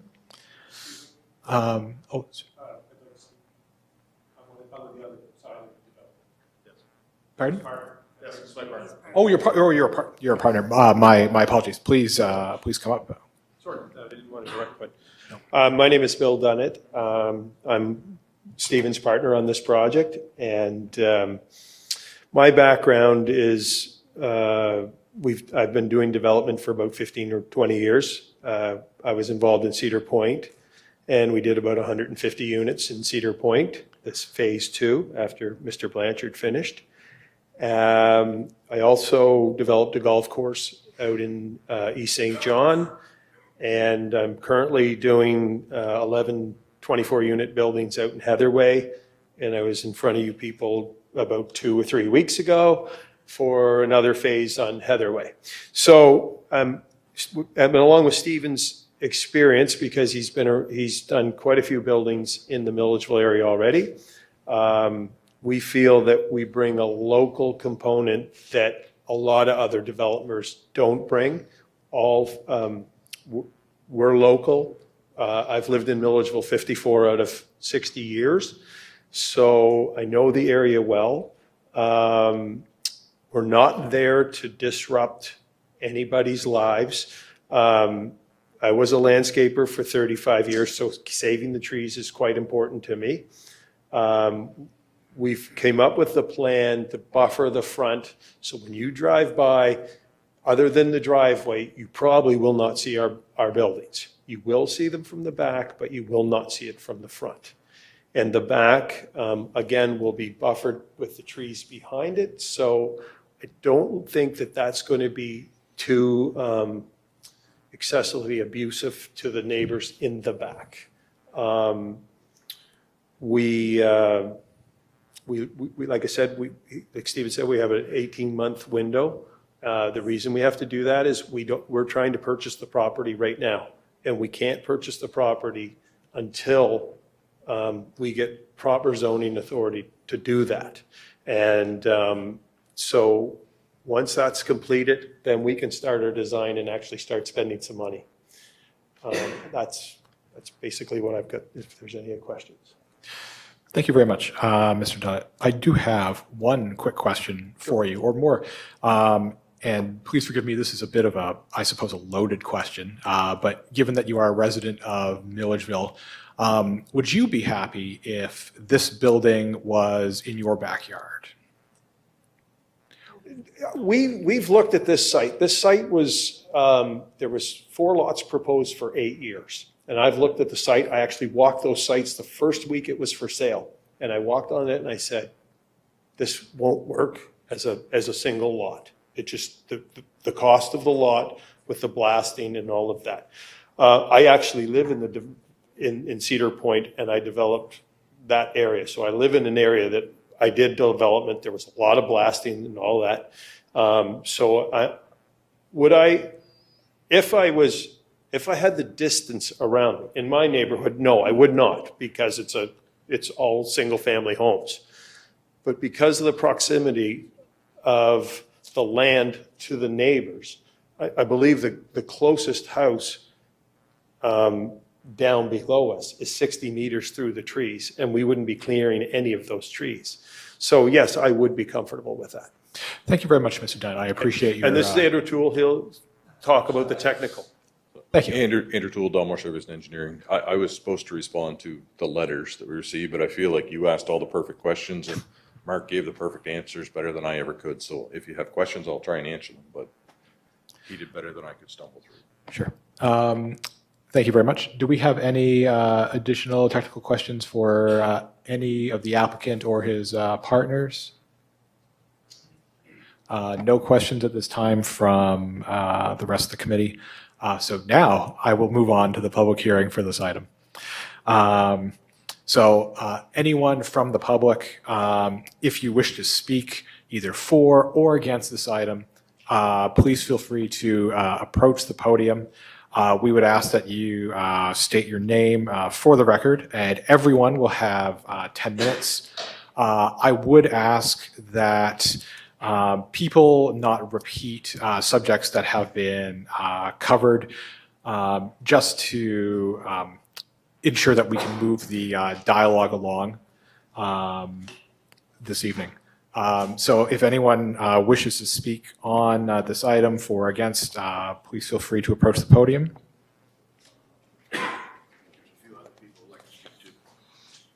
My name is Dick Powell. I live directly across the street from the development. So I have a number of issues. One is, when we moved to the area, there was a promise. Okay, the promise is this is the land. Sorry, when we moved to the area, there's a promise by zoning. And I know Councillor Sullivan and Peter was my neighbor. In fact, Peter lived right next to this land. So there was a promise, right, that we had a certain type of house. It's very heavily wooded, as has been pointed out. Also, if you had looked at this, and Peter can attest to this, if you go down to the ferry, you can see your old house, right? Yes. So those apartments will look out from the first floor onto the river, or second floor. Now, my understanding, is it correct that there will be a parkade underneath, above ground? Yes. All right. So it's therefore a 6-story building. If you looked at the land, the pictures they showed, it's upper level. So it's 7 stories. So you'll be able to see it quite easily from the ferry. In fact, you'll be able to see the first and second floors. It's a very large building. To give you some perspective, most of you are probably familiar with the Venetian on University Avenue. No? Yes? Yeah. Yes. Okay. Back to your point. The Venetian, my understanding, and I know the guy that was supposed to paint it, was it's 100 units. This is 120. That's how big it will be. This is a huge complex. The other thing, and I would point out, I'm not anti-development. I own buildings uptown. We have been in the apartment business since 1985. But this is the wrong neighborhood for it. We were promised that it wouldn't be there. There's couple of other issues I would like to raise. We've talked about sidewalks, et cetera. What are you going to do with snow removal? This is on a cliff. Again, if you'd like to ask Peter, he's very familiar. This land goes down like this. If you watch the elevation lines, it's very high. In fact, when they were selling the land next to Peter, they said, Riverview. We thought it was a joke. It's not. So this is why they want the land. So this is one issue. There's no second entrance. This is in the forest. What are you going to do in a forest fire? And they're real.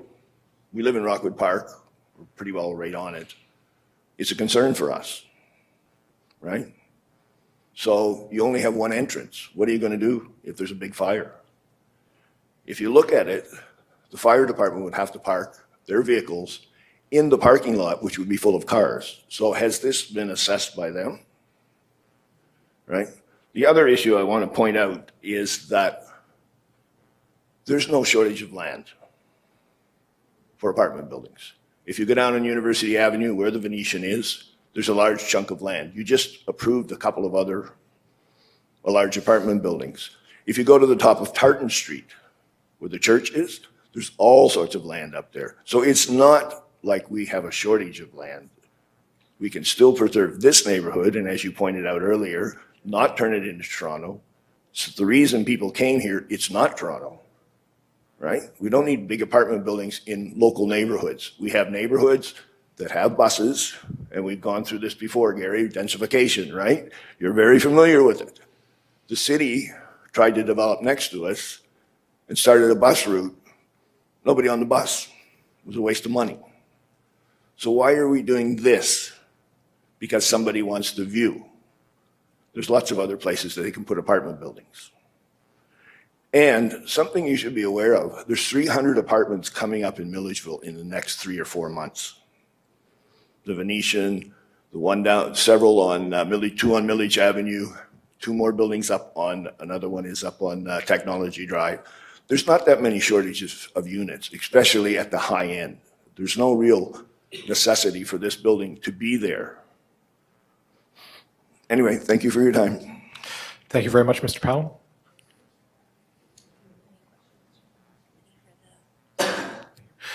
Do we have any questions from the committee for the speaker? Not at this time. If there's anyone else that would like to speak, feel free.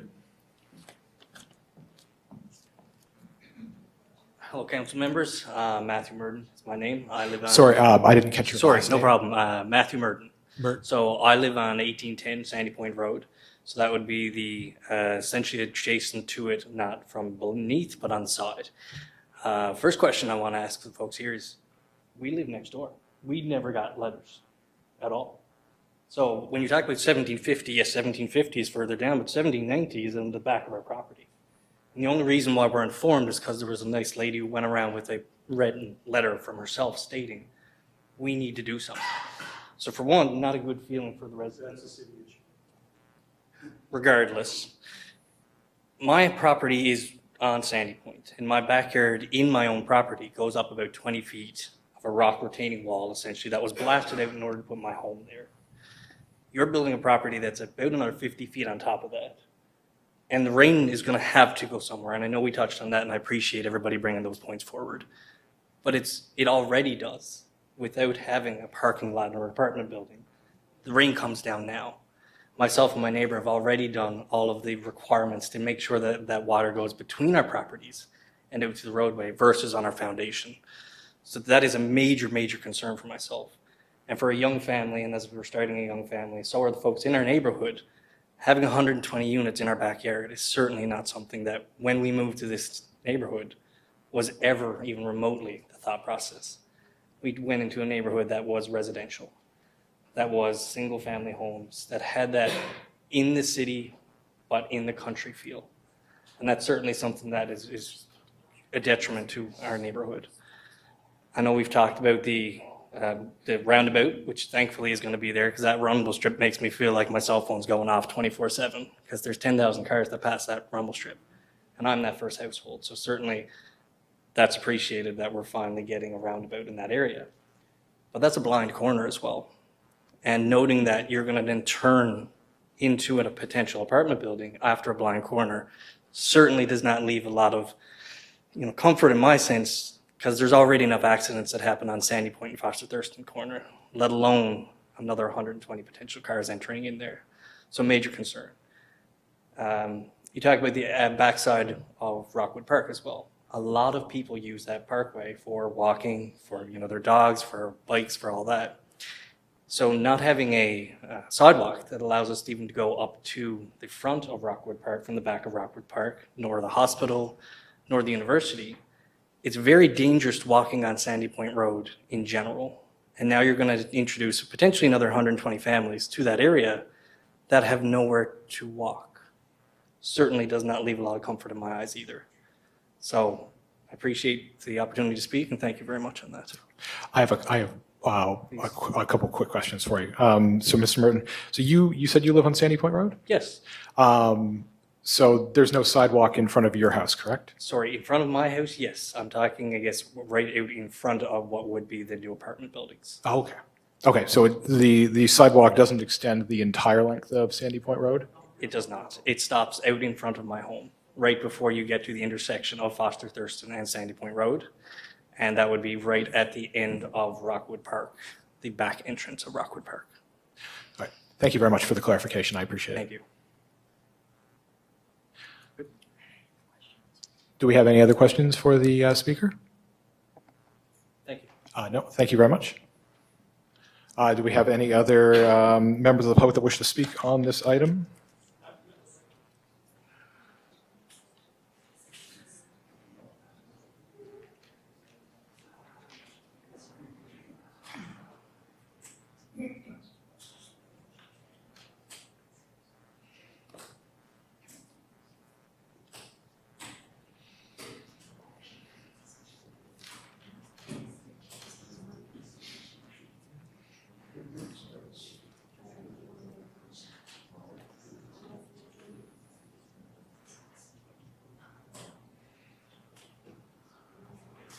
Good evening, everyone.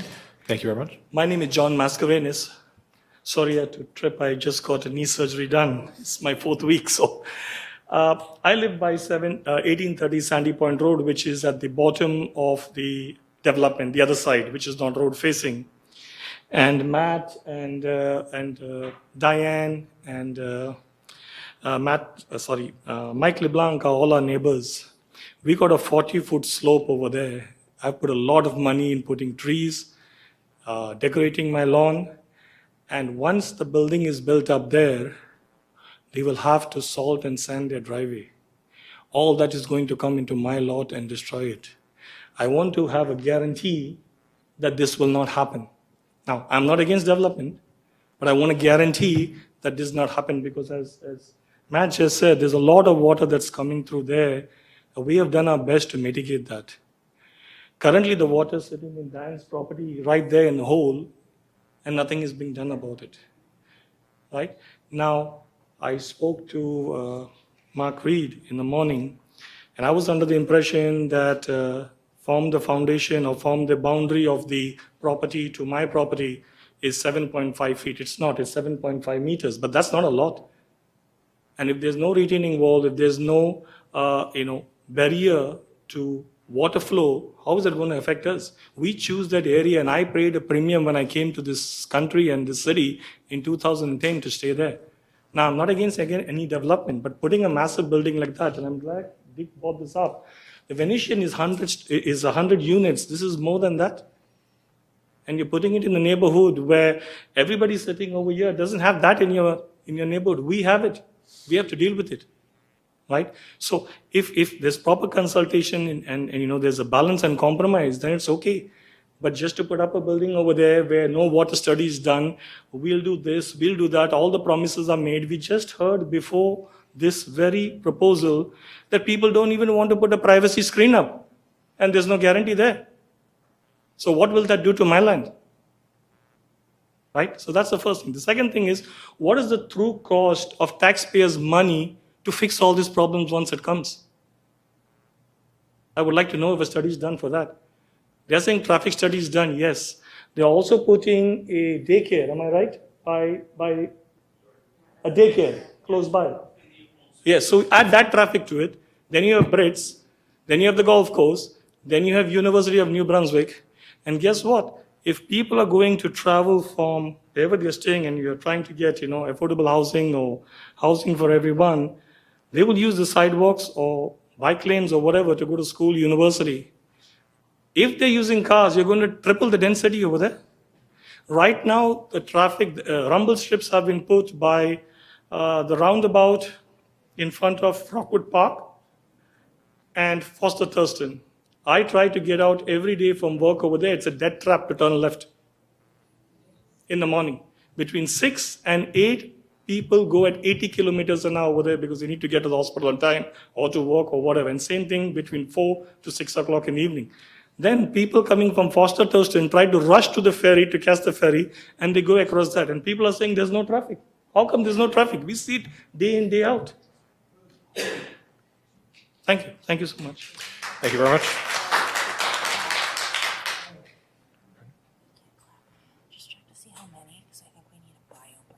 Yeah. Yeah. All right. Do we have any additional people that would like to speak on this matter? Yeah. Yeah. Yeah. And do we have, can I get a quick show of hands for anyone else in the audience who may want to speak after this, just so we can maybe call a brief recess or... Okay, so 3-ish maybe. All right, so we'll proceed with this one, and we may take a brief recess after this speaker. Sure. My name's Chris McGee. I live at 7 Lentook Avenue, so that would be the neighborhood that is behind the development that Mr. Dunnett indicated that he'd have no problem living in with his buildings above him. And I would just like to go on record by saying I have an issue with those buildings going above us. Okay, it's a total change to the background and the skyline of that neighborhood. And it's a total change in the image of where we live. It doesn't fit. It's totally different. Residential development in a mostly single-family development area. It's a rural road, to your point. There are no facilities on that road. It is designated rural in Plan SJ, and we're looking to put 120 residential units on a rural, essentially country road. Now, it is a collector to staffs.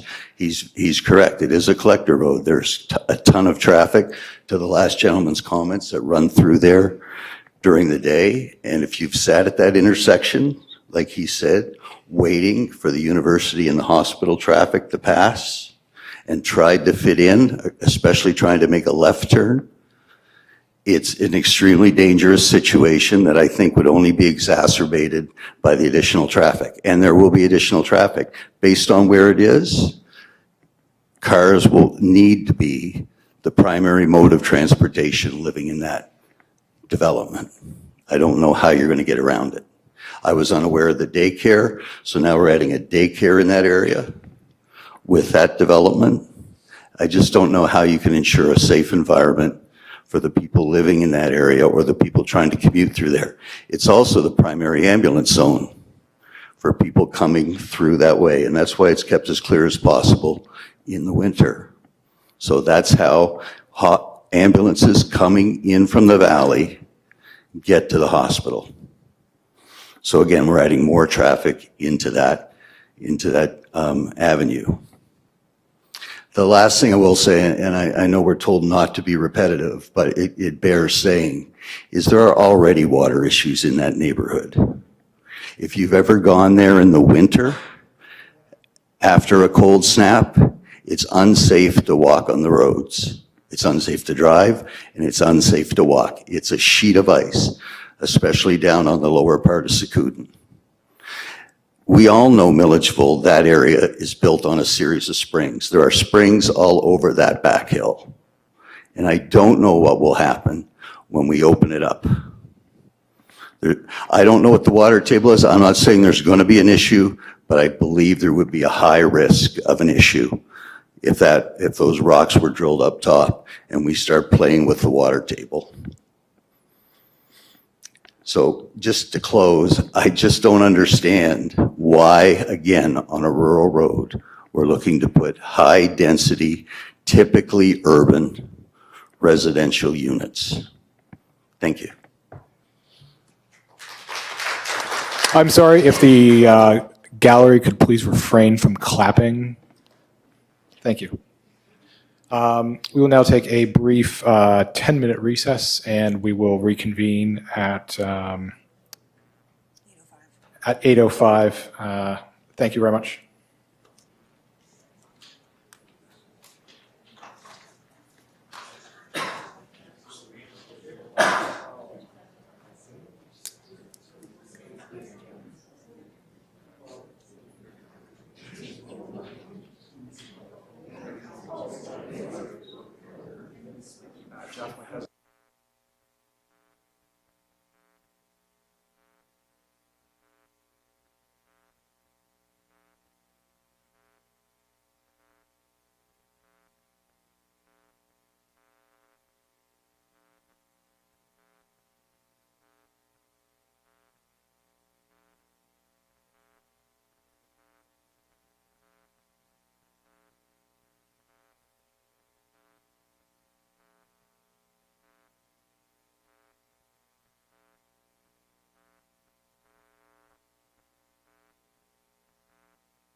Hello, everyone. Welcome back. It is now 8:05. If I could ask everyone to take their seats so we can resume.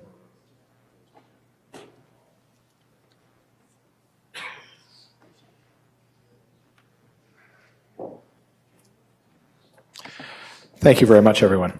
I just wanted to very quickly run down some of the items that we have touched on, and some of them we will be coming back to the developers and city staff with further questions. But just so everyone can keep track of all the stuff that everybody has been throwing out. So we've touched on water and drainage requirements. We've touched on setback requirements. We've touched on traffic. We've touched on upzoning and rezoning and changing neighborhood character.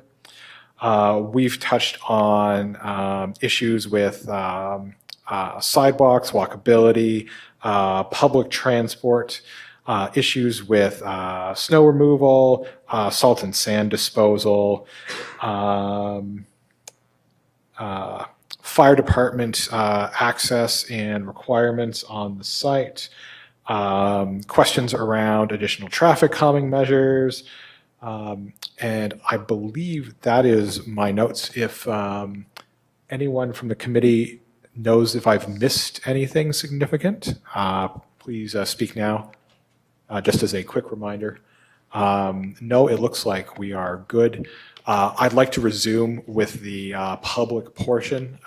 If anyone would like to come forward, yes, please come down, sir. And again, I ask you to state your name for the record. And if you could, because this is being recorded, please try and speak into the microphone just so our people in the booth can hear. Right. Good evening, Chairman. Good evening, council members. So my name is Michael LeBlanc. I live on 1820 Sandy Point Road. So as well, I am adjacent to the proposed construction. Similar to Matt said, I never received a letter. It says within 100 meters, literally the property is touching my property. Never would have known this. Never would have known that this was occurring if it wasn't for the community. So I always have a lot of concerns. A lot of them have already been said. I won't repeat myself. However, this is directly in my backyard, right? So it's probably the highest point in the neighborhood, right? It's literally like at the top of the hill. And as it's been said, it's 5-6 stories. You're not going to be able to hide this with the tree line. The trees are just significantly not as tall as the building, right? So you're going to see the building regardless. Everything slopes down. There's a 25-foot drop. The water doesn't go up, it's going to come down. There's no, once you remove those trees that are retaining the water, you know, what happens to the water? So I know there's been a study that's been done. Personally, I'd like to kind of see the study, like what does this study intake? It obviously impacts everyone in the community. Any blasting, you'll have to blast rocks, that's solid rock. You're not going to get dig in it. So what's the impact to the foundations, to the houses around? Has that study been done? Obviously that's costly to blast rocks. So I'd you know, if something happens to my foundation, is the city responsible? Is the construction company responsible? You know, am I paying that out of my own pocket? That's be a significant cost, and I don't think it's been discussed before. I mean, it hasn't been discussed yet. If it gets approved, so we're putting an apartment building in a rural area, suburban area. When does this stop? Right? When are we're just going to start rezoning all the trees? We're going to rezone down the road, go rezone down by the water. At the end of the day, you'll have 5, 4, 6, 7 apartment buildings surrounding the area, right? Because if we approve one, the precedence is going to be to approve the other ones. Why won't we approve other apartment buildings in the area? There's an 8-acre lot just for sale, 3-4 houses down from me. What stops them from putting an apartment building there? They're going to say, well, you approved it up the hill. This one's not as visible because we're down on the hill. There's a little pond there. We get back to the contamination, right? All the runoffs, salt, other things are going to affect the wildlife. Going into wildlife, at any point in time, there's probably 7 or 8 deers in my backyard, which is basically where this apartment building is going to get built. It's going to disrupt wildlife, which makes more wildlife on the streets.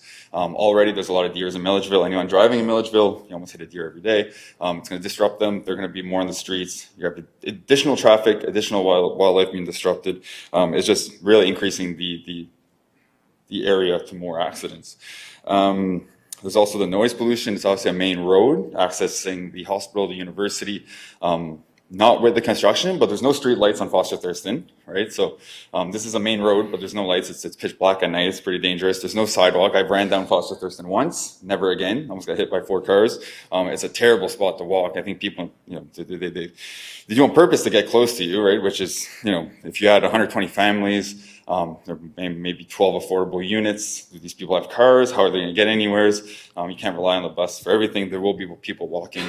You get back into the factor of the forest fires. You're adding 120 units. So let's say 2 people per unit, 240 people in this area that's surrounded by wood, a lot of dry wood, dead wood. Let's say someone goes out for a cigarette, throws a cigarette in the wood, could start a forest fire. Right now, there's no one accessing those woods unless myself or one of my neighbors go up the hill.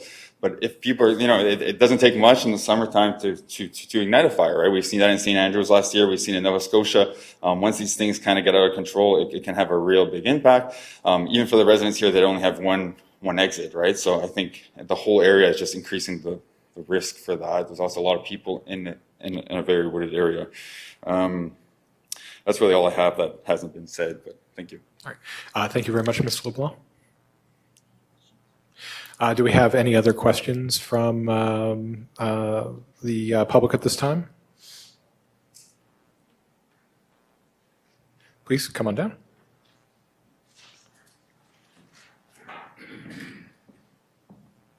And again, please state your name for the record. My name is Malcolm Boyd. I live at 1700 Sandy Point Road. I'm probably not going to make any friends here.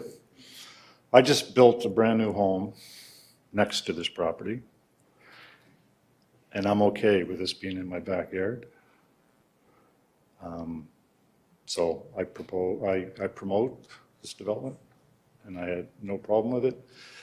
I think it's we need the density in the area, so I'm in favor. Thank you and very I'm much. right next door. All right. I appreciate it, and thank you very much.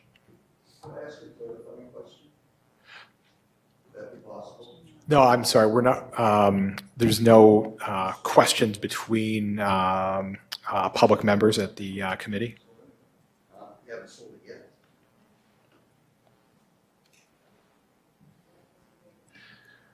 And do we have any other questions from the public at this time? Sorry.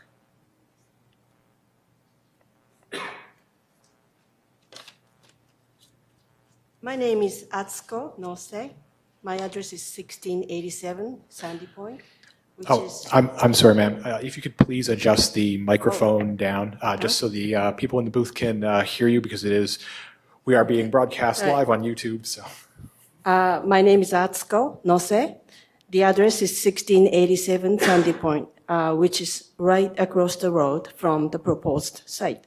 So I'd like to ask the developer, how realistic is it to retain the trees? Looking at this map, those 2 buildings and the parking pads take up almost all available lot. The back side is a steep slope, as we know. And when you look at this map, the topographic map, half the parking lot's already on the slope. A lot of trees will need to be cut. The rest is really a cliff. Now, there's nothing much left at all, the left and right-hand side. And then in the front, the proposed setback is, it's kind of small, but I think 18 meters. So how much clear space would you have to have in the front of 6-story building? So the rest, so if you take that space away from 17-meter setback, how much space do you have left for the trees? That's my question. And also, again, looking at this map, there is, again, not much land. So where would, like at winter time, the snow is plowed out of this parking lot? It's, I count 36 spaces. Where would you put the snow? Just push off the cliff in the back? I don't know, which probably obviously won't be allowed. So, and also, say in the case of emergency, the fire is one thing, but with just being just one access way to the Sandy Point Road, if this access road, the entrance way is blocked off for some reason, could be anything, any reason, it doesn't take much to traffic to jam up. Like, how would 120 households get out of this site? Or ambulance come in, and where are they going to go? It's really, I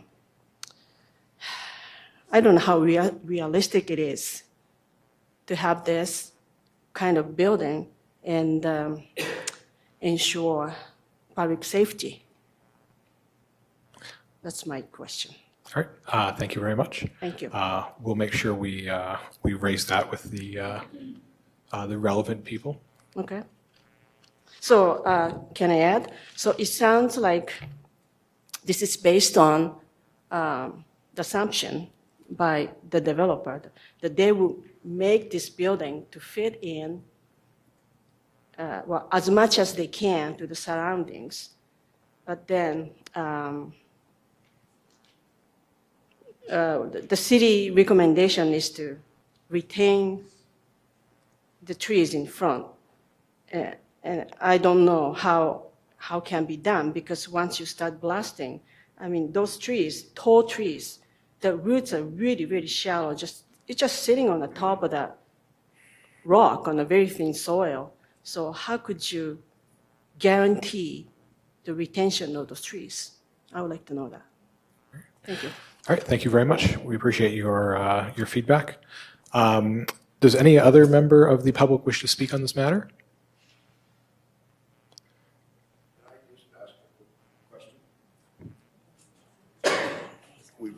No? No, I'm sorry, you've already, Yeah, I spoke. you've already spoken, so. We just had the limit, speaking to one round per person. Do we have anyone else that wishes to speak from the public on this matter? Going once? Oh, absolutely.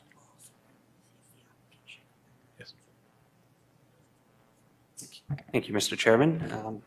Jeff Sear, I'm the Executive Director of Economics and Real Estate with Envision St. John, the regional growth agency. So part of our mandate, we're a regional government-funded organization that works to help support our municipal shareholders. And one of the things that we've been encouraged and entrusted to do on behalf of our municipal shareholders is to help encourage development, encourage growth, and particularly given that housing is a major bottleneck to growth and a challenge, to encourage the development of adequate housing supply to address current demand. So I'm here to speak in favor of the application at 1750 Sandy Point Road, and I'm probably a little bit more bullish in terms of language I'll use, and I have no problem saying we're in a housing crisis. We stare down these numbers every day. This is my standard, the sky is falling presentation, and we live it, and you know, it's a reality. This slide here shows our housing projections that we've done, our population growth and housing demand projections that we've had professional economists and housing economists do. They projected, you know, low, base, medium, and high scenarios. We're about 2 years in, and we are over the high scenario. So the high scenario projected a need for about 1,500 units a year. We're exceeding that in terms of population growth and demand. And this is how we're doing. I believe I've been in front of many members of the committee before with some of this data. So the last time I talked about the gap between housing units and population. So the red is housing units, the gold is population growth, was the second from the last. We've got new data since 2023, and that gap has widened considerably. Units have gone down a little bit, population growth has gone up. So we are headed in the wrong direction. And, you know, this problem is only going to continue to get worse and be more challenging to manage. This little piece of data, and it is hard to see, but the gold represents population growth in the city of St. John, and the red represents population growth in the surrounding suburban and rural regions. And what this shows is that more and more population growth is coming to the city, and it means that there is going to be a much stronger emphasis and need on the city to accommodate housing growth and population. Even beyond just the general regional growth, this is more important for the city to be able to accommodate it. And that's a lot to do with a number of factors. One is newcomers, but also what cost has done. The game has changed in terms of development economics. Since COVID, particularly since the war in Ukraine, the cost of construction has increased substantially, far outpacing inflation, and the 150, 160% infrastructure, road infrastructure, street infrastructure is what has increased more. I've heard estimates about 180%. Those industries, home buyers, people's purchasing power is getting squeezed by interest rates. And quite frankly, we're starting to see this now. You can't build a single family home at typical sizes for less than $500,000-$600,000 a unit. The average strong income in the St. John region can support and carry in the 400 range. The old way of developing in the region is not economically viable right now, and things have to change. Some places have been doing a better job of adapting to this than we have, so we've got to play catch up. So, generally speaking, what does this mean? This means that neighborhoods are going to have to get denser. We're seeing this in a lot of areas. It means you're spreading the infrastructure costs, you're spreading your land costs over a larger number of units. We need to find a way to bring down cost per unit to make housing not affordable, attainable, so that the market can at least come somewhere close to what the supply is required. We see this happening more so in centers that are doing better than the St. John region, like Moncton. And you know what? You look at the national level, the growth in unit demand and unit construction in Canada is apartments, it's townhouses. The declining area in particular are single detached and semi-detached, because quite frankly, it's becoming more and more difficult to put these on the market viably, like we used to. So what we see in Halifax, what we see in Moncton, areas that are probably having more success on the supply side than we are in terms of adapting to the housing crisis, is a new form of development. It's denser, it's mixed, and this is where things are going. This is a Clayton project in Halifax that I'm showing. 2 to 3 out of every 5 units built in the Halifax region are built by this development company, and this is all they build now. This is what we see. We see a mix of towns, we see a mix of semis, singles, apartments. They all live together, and they all work. These communities work. And St. John, we've got more of an infill strategy, and that's going to be challenging. But it's the reality. Like, this is the only way we can really adapt to the housing crisis. And if we're treating housing like a nuisance, we're not going to solve housing problems. So when you look at this slide here shows, you can see the mix of housing between apartments and different other units. We are building not enough apartments, but the mix is right, but we're not building denser neighborhoods like other communities are. And there's no single solution, but that's the closest thing to a solution that there is. And so the last thing I just want to talk about as well is we are struggling to adapt to this challenge, and we're not very well endowed to address it in terms of what our regional land supply looks like. It's just a tough area to build. A lot of our sites have rock. We've talked a little bit about this. There's a lot of challenging slopes. We've got a lot of wetland because of the sloping topography. And, you know, I find we run into a lot of sites that have things like either servicing issues or access issues or things like that. And then we also have a land system in New Brunswick that is not really amenable to development. It's slanted a little bit more towards land speculation. And so from that perspective, it is very, very hard for developers to find a site, find a good site to get a project to work. We work with developers. I've got a team, and I would say on average, developers looking for a site, we see a lot of them struggling for 6 months to a year to find something. And then at the end of that process, we end up back in front of the PAC with a site that probably wasn't the best site for you know, from the plan's perspective for that project, but it was the site that they could get. And, you know, quite frankly, it's just very, very tough for a lot of developers to find a site. And right now, we need to go from 500 units to 1,500 units a year, and we're stuck. We need to capture every unit that we can. And, you know, to close as well, we don't have a huge developer pool. We've got a lot of developments that are stuck that can't make the current economics work. It's loosening a little bit, but it's not completely there.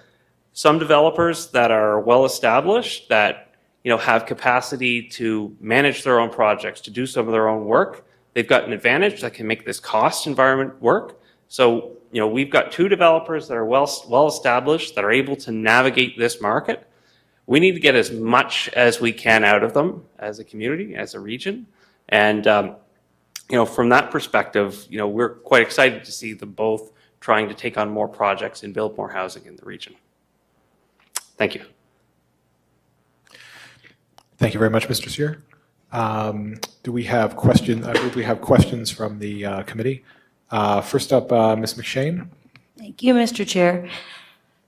Jeff, can you speak to, you kind of briefly went through a slide about home ownership versus, I guess, apartment rentals or rentals in general. Are we, like, how are we on track in terms of the ratio of home ownership or rentals versus, like, the true demographic need, not the speculative need, but the true demographic need? It is a complicated question, but what I would say is rentals were lagging behind a bit. On the home ownership development side, we're lagging behind a lot.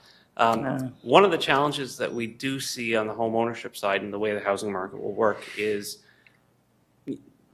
additional rental construction will help the downsizing of people that are in existing homes. So in our residential market study, we identified probably about 50% of the population in the St. John region are overhoused, and that there might be 2 people in a house with 4 bedrooms.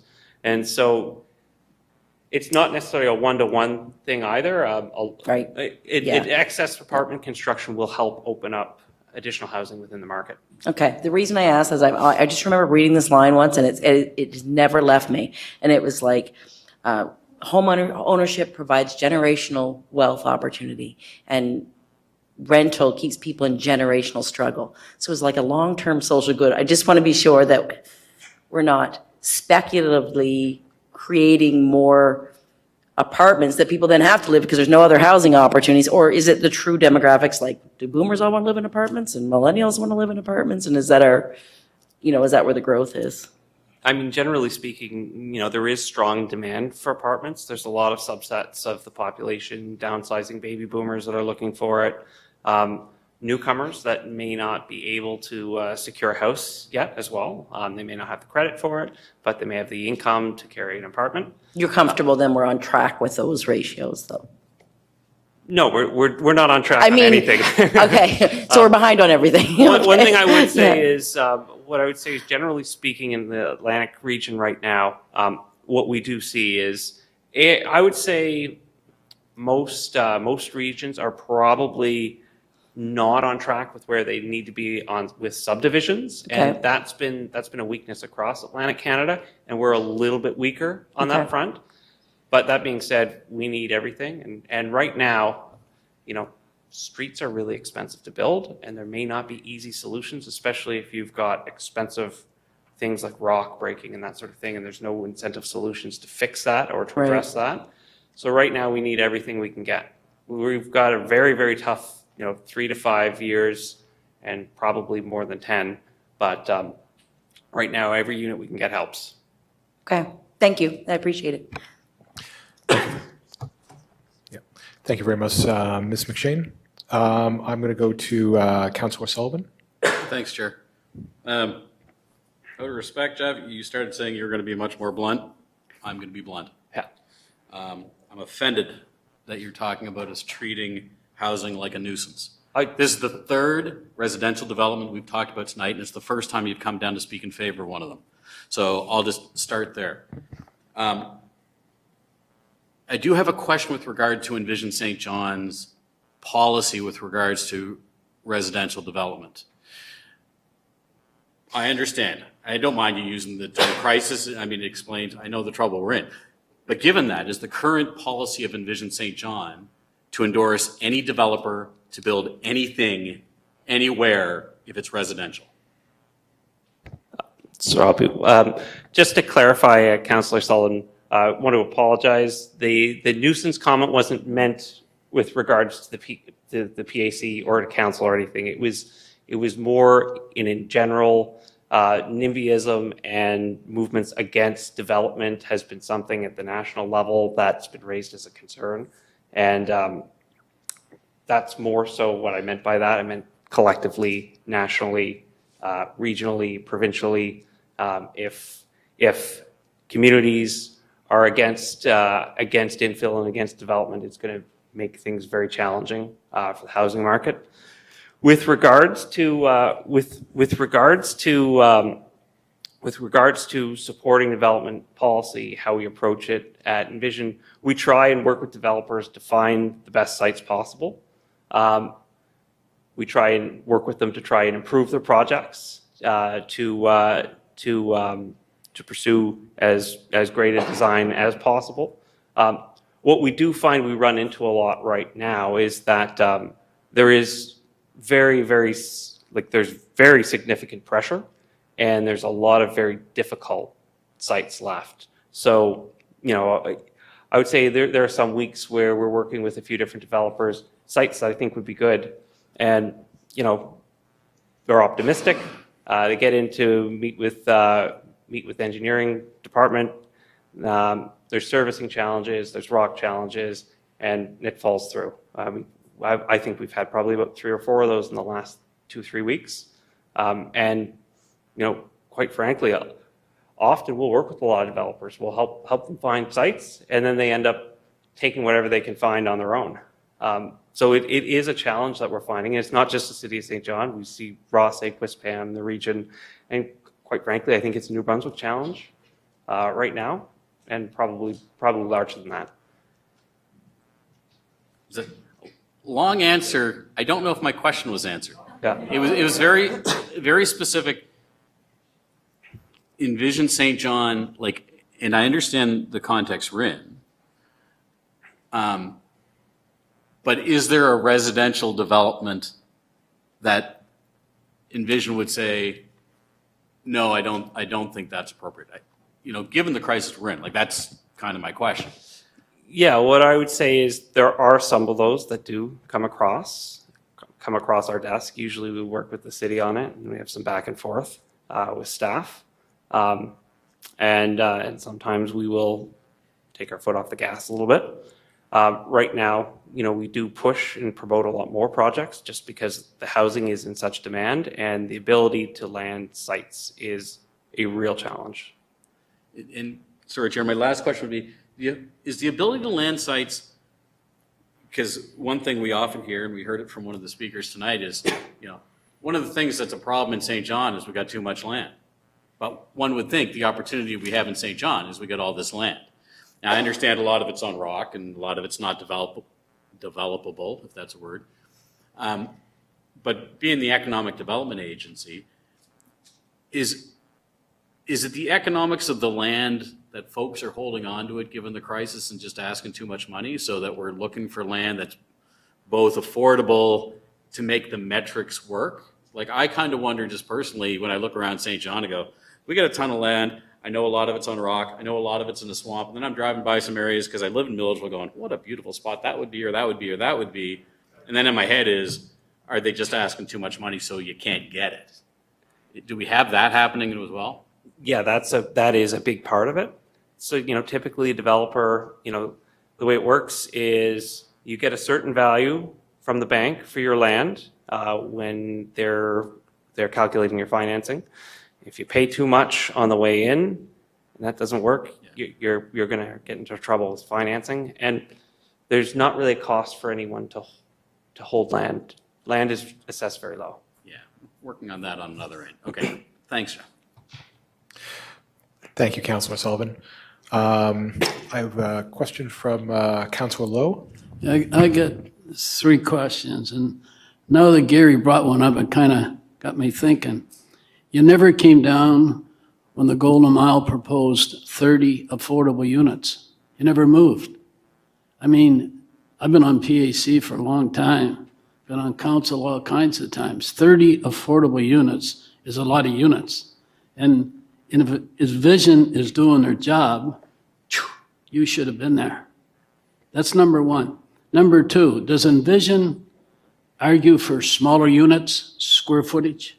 Because the only way we're ever going to be able to get the housing, the tents and all that out of here is that we build smaller, or developers build smaller, and by building smaller, people can afford square footage. And the other question I got for you, does Envision, and I'm not saying you, does Envision check the occupancy of these new builds? For instance, do you know what the percentage is in the one at Xerox? Do you know what Mike Kavanaugh's is over in Golden Mile? The Aquarius, do you know that? Do you check that? Or does Envision, I keep saying you, I'm sorry. Does Envision check the occupancy as these buildings are being built and done? Now, I mean, Mike's not done, or Kavanaugh's done, I mean, but he's taken people in. But I mean, and I don't know how far the Xerox, I mean, they're way up in the air. Does Envision keep their finger or their pulse on the occupancy of new builds? Done. Okay, I'll start from the first question. So the first one on the Golden Mile question. We did have, when they were initially scoping out that project, we met with both them and their architect and provided advice and direction on how to navigate affordable housing funding programs. In terms of the discussion here at this podium, generally speaking, we kind of look at it from a risk perspective. Did not seem like there is much of a risk, given that there was a fairly large number of people that would be speaking to other projects this evening. Figured there probably wasn't a need for us to speak for that project. The second question was the occupancy. Yeah, no, square footage. Square footage, yeah, that's something. And the reason square footage is that so we can get people out of tents and into small units, right? Because that's the only way they're ever going to afford it. Yeah, and it's something we talk about, and it's something that we've encouraged. There are some challenges on that, that we've found, we've run into. So one of them is on the financing end. Most projects will use the MLI Select mortgage insurance program with CMHC, and unfortunately, at this point in time, the assumptions that CMHC requires as their benchmarks assume larger size units. So a lot of the mortgage financing brokers for apartment buildings tend to advise developers the sweet spot is an average of about 850 square feet across your apartment building for financing to make the numbers with CMHC work. So it's been a little bit more complex in trying to get that transition down to smaller units, and hopefully CMHC will start to adjust its assumptions and its benchmarks and its financing applications.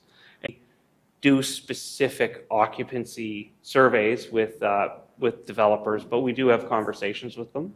So, we've had conversations with the Dowds about that, and, for example, with the Dowds, that was one we specifically, had conversations with them, and, we promoted that project on social media. Yeah, just back to just the first one, just for a sec. Yeah, good, thanks. But the amount of money that we, council, gives Envision, like, you know what I mean, that it's so important to me that somebody stands there and says that they will make 30% of them affordable. Because to me, that helps me in the south end, lower west, Waterloo, the places I represent, right? It makes me feel that somebody will have a roof over their head instead of a tent, that's all. Yeah. And thank you. I guess one thing I would say to that is, right now, we encourage affordable housing development. I would say in probably about 2/3 of the projects we talk, because it's not just an important need, it's also a tool, right? Like, we've seen a lot of development projects that have gotten stuck. They can't navigate the cost increases and the financing challenges. Those projects in particular, we try and use the affordable housing programs to help get their numbers to work. So we encourage it quite often. Oh, thank you very much, Councilor Lowe. Do we have any other questions from the committee at this time? No. I'm sorry, no questions directly from the audience. I'm sorry, no observations from the audience, please. If you wish to address council, please speak at the podium.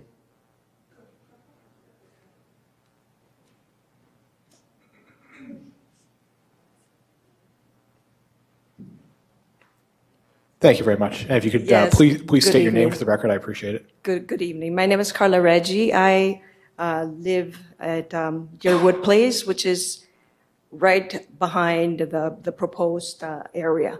Now, I do appreciate the presentation.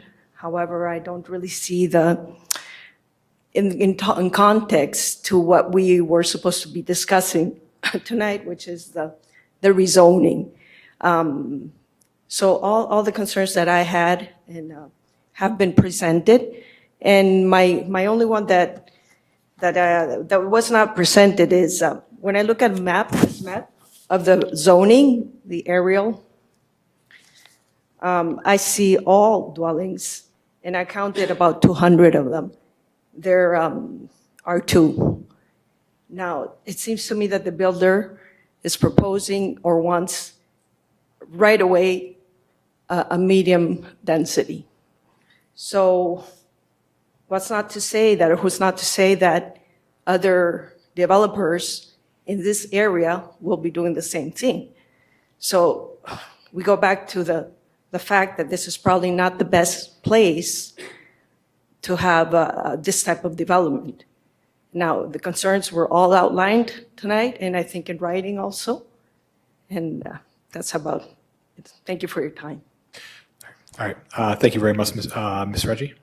Thank you.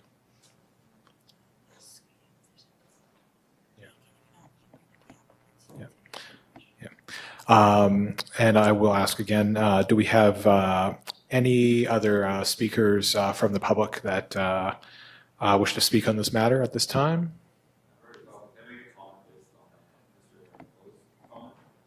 I'm sorry, we do have a limit of one address per person, unfortunately.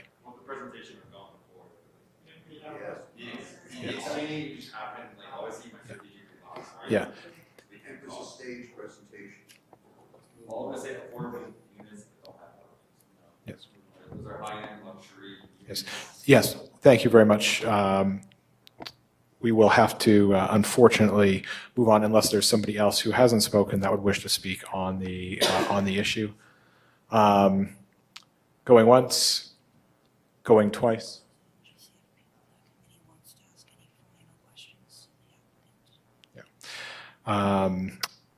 Last call for speakers from the public. I'd like to ask if anyone from the committee has any other questions for the applicant. If we could have the applicant back up, I think we have. I have some technical questions as well, but I will give the floor to Ms. McShane to start. Thank you. Thanks, Mr. Chair. I have a few questions just to follow up from some things that came up. There is concern about water coming off like this sheet of the highest point. I appreciate that concern if there's already water concerns. So while I know a stormwater drainage plan will be required as part of the permitting, can you perhaps provide some insight of what those types of precautionary mitigating things that you might implement? Yeah, okay, start there. Yeah, thanks, yeah. Yeah, so I had a list and like, sorry, I didn't understand that. Normally we come up and get to say a bunch of things and then you ask questions, but, so stormwater was one of them with runoff, salt, snow, sand. Yes. All these things. So Yeah. stormwater management fundamentally is, it's trees, it runs off how it runs now. We're changing a bunch of these trees to impervious areas, hard surfaces, so on. So we capture that water and we detain it for a while. So some of the important things to think about here is there is, and I don't know if it's 2 or 3 different neighbors talked about, if I'm facing the site on the right, water that would run onto their property. If you look at the development now, think about the roof or flat roofs. The roofs become a pond, so we hold water in the roof. And those roofs are piped to our collection system. And if you look at the back of the site, there's a small wetland that connects to a water course that goes down over the hill, that connects to another wetland, that connects to another water course. We heard about a lot of problems out on Sandy Point Road with existing flooding and runoff and streams and so on. Those are actually upstream issues. And if we looked at the city infrastructure that's there now, those are issues that are actually upstream of our site. We will, but for the people on the right, sorry, let me back up. People on the right, those will actually be an increase. So if you think about this long slope that was running onto them, and their bad situations were winter, then we get ice, now we get a flash rain on top of it. So now we have effectively a hard surface. So all of our normal things that help stormwater are gone. Now we get flash runoff onto them. We're changing these grades, so much of that's actually being pulled back into the site. Our parking lots become ponds, parking lots become flat, we put catch basins in them, we put inlet control devices in the catch basins that cause the water to back up in the parking lot, it becomes effectively a pond. So we're storing water in the pond.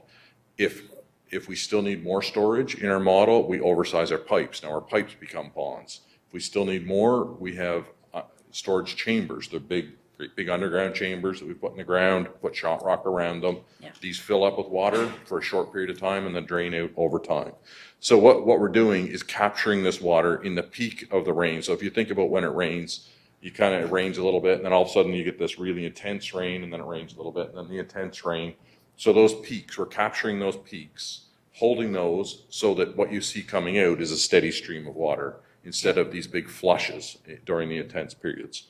If that made any sense. Yeah, it did, yeah. So we're doing 2 things. We're pulling in from the edges, we're capturing the water and holding it and then releasing it in a controlled flow. So that was stormwater management. Salt, sand, obviously it's coming into the site. We're retaining it on the site. We're not shedding it off and we're treating it and then off it goes. Runoff, salt, sand, storm, snow. There's 2 things. There's snow is normally piled in parking lots in the short term. It melts away it goes. If it becomes too much, it can be trucked off. There's also a small area. If you looked at the site, there's kind of 2 parking lots. There's an area right behind that where it's not shown on the plan, but the intention was snow would be piled there, short term, run back into the site, into the collection system, treated, off it goes. Is that Yeah. good for stormwater? Yes, it's exactly what I wanted to hear, all of Yeah. this. Yeah. Do you want me to keep going down my list? Or do Can you I wanna- ask one thing Yep, about please. trees? Because I know they're going to play a bit of a party. I know there was another development, I mean, wasn't you guys, I don't think it was anybody here, but it was like Technology Drive, and I remember the same thing. It was like, we're going to keep the trees on the base, and it's going to be great, and everyone was going to be happy, and they didn't keep any of the trees. Because everyone tries, and then nobody does. So I will ask the question that ASCO Knows asked, that I think was a valid question, is like, what is the likelihood? How many trees will you likely be able to retain, and is it significant enough to kind of maintain that character of the neighborhood?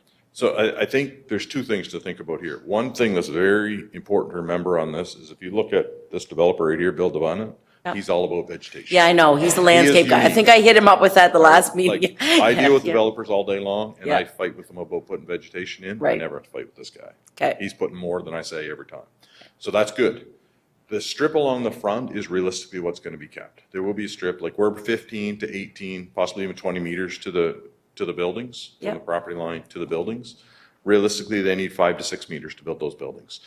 There was talk about blasting. There's no blasting. We're breaking only. Like this is not huge excavations. Okay, somebody did here on your team did mention blasting, so I caught that But as it well. wasn't our so- team. That was the other. No, I caught him, but somebody mentioned it in their thing. It was in relation, the comment was made in relation to another site, that if he made Okay. he made the comment about when his development was being built and blasting was happening beside his house, he Okay. wouldn't like it if it was Not going to on happen here. 20-meter lots. Okay, perfect. So here, it's breaking only. If you think about the site, there's two small knobs that are gonna be broken off, and effectively that top area where the two buildings are becomes flat. The foundations sit right on existing rock, up the buildings go. In the area, there's gonna be shot rock filled placed in the back to create two parking lots, and we're done. Okay. There will be breaking for that roadway that winds up through, like if you look at Sandy Point Road, it's a big rock face today. Obviously, we've got to cut up through that. So those trees along the front, realistically, there's gonna be about a 10-meter strip that can stay. But I think we should be realistic as well, that they're gonna struggle to stay. Okay. They'll stay, but they're gonna blow down. So the intention would be that replanting will happen at the same time with new topsoil brought in to help these, because all of the trees behind them that were holding them up are now gone, right? So wind is gonna now affect these trees. Yeah. The sides, there'll be a small amount, but realistically, you're looking at a few meters. Okay, there's not, They're gonna keep what they can, but obviously, it's tough to keep. it's not very trees. naturey anymore. Okay, that part makes me sad, I'm not gonna lie. I don't like that. That's an X, just kidding. I don't like that. I think that is all the questions I had. I have another question for the developers, but it's really along, I guess it's just confidence in the build. And is this gonna be something that gets approved, zoned, and then resold? Or are we confident that you guys are building it? If they're doing it, they're gonna build it. Like, Yeah, because you they already. both wanna live in this thing. Like, they're saying they wanna sell their houses, move to the top floor. Okay, all right, I like that moxie, thank you.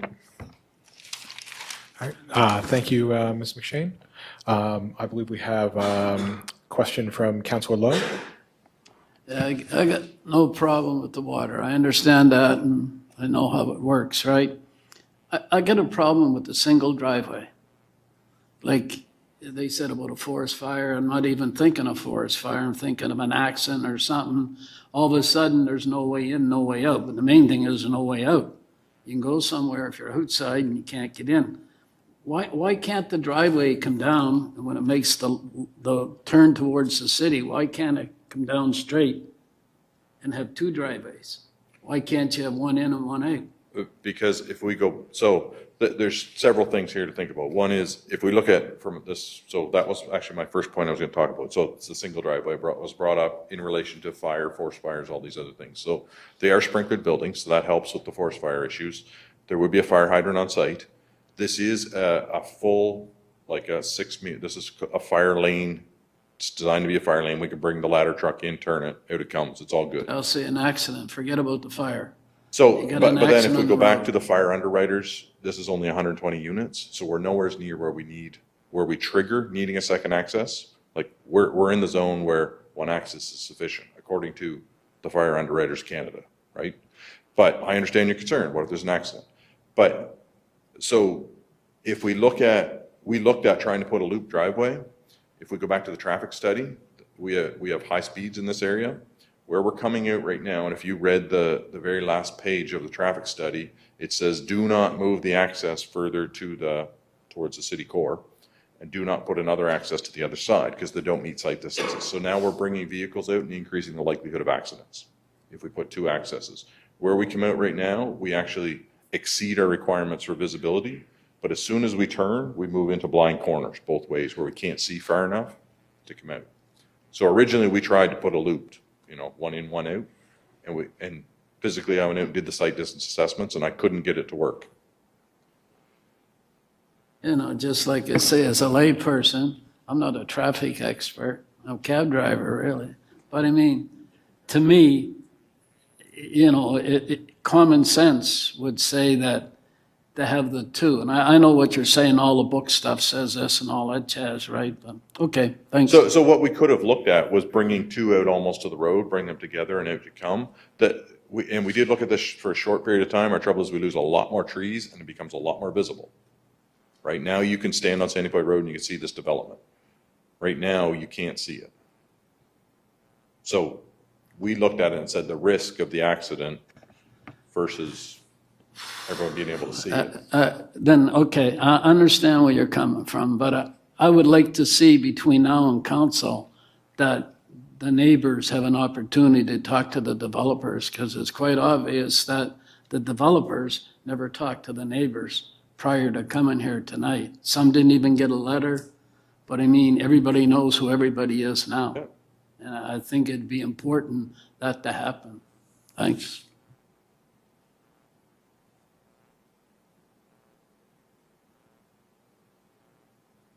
Thank you very much, Councilor Lowe. I'd like to go to Peter Pappas. Through you, Chair, to Andrew. Hi, Andrew. Thanks. Just so that the neighbors understand all that stormwater management, where does it discharge? So again, at the rear, there's that existing wetland that goes into an existing water course. So we're discharging to a wetland and to a water course. So you're not discharging out onto the street? No, it's actually going to the rear. Oh, it's going to That's the where it rear. all goes today. It all Okay. sheds off the So rear. we're just going to release it slower than what exists today? Okay. And one of the other major concerns I heard was traffic. I'd like to put it into perspective. I read the traffic report. It said 70 vehicles at peak, something like that. Read it a few days ago. What's the traffic count out there?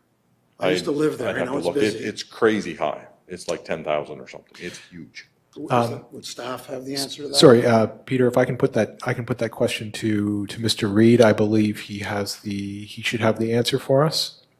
And just, I guess, a couple of points just to circle back on the access and fire concerns. The site plan that was provided was reviewed by our Fire Prevention and Investigations branch, and it meets all of their requirements. There were some comments provided back to the developer with respect to hydrants and sprinkling and lock boxes to get fire access into the building in the event of emergency, but there were no concerns raised with the access. With respect to the traffic volumes in Sandy Point Road, the traffic impact study found that the average annual daily traffic on this section of road is about 7,500 vehicles per day. Thank you very much, Mr. Reed. So if I'm mathing right, I think that's about a 1% increase. Is that correct, Mr. Reed? Less than that.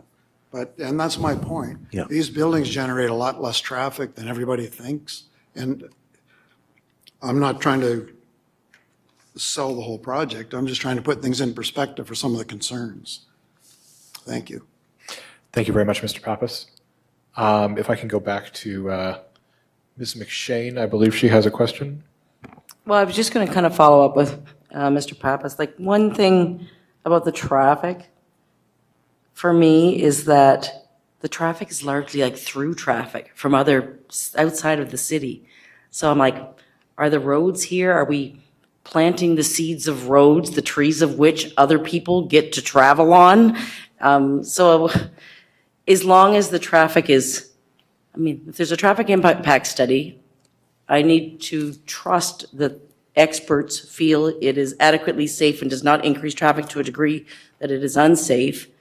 And I would rather be building our own homes for St. Johners on a road that we're paying for than constantly not for people that do not. So anyway, that's my half a cent.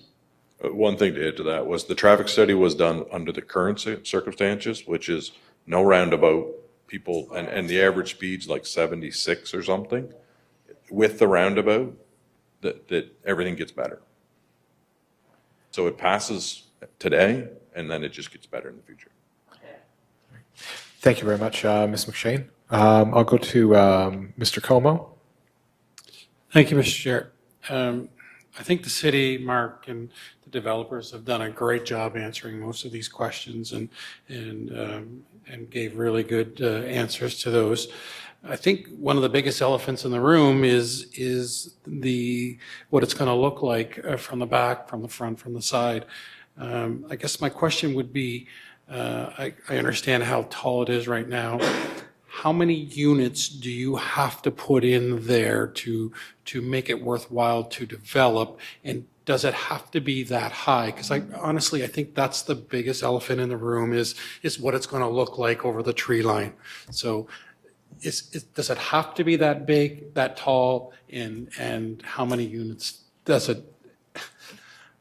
Can you reduce it to so that the elephant in the room is addressed?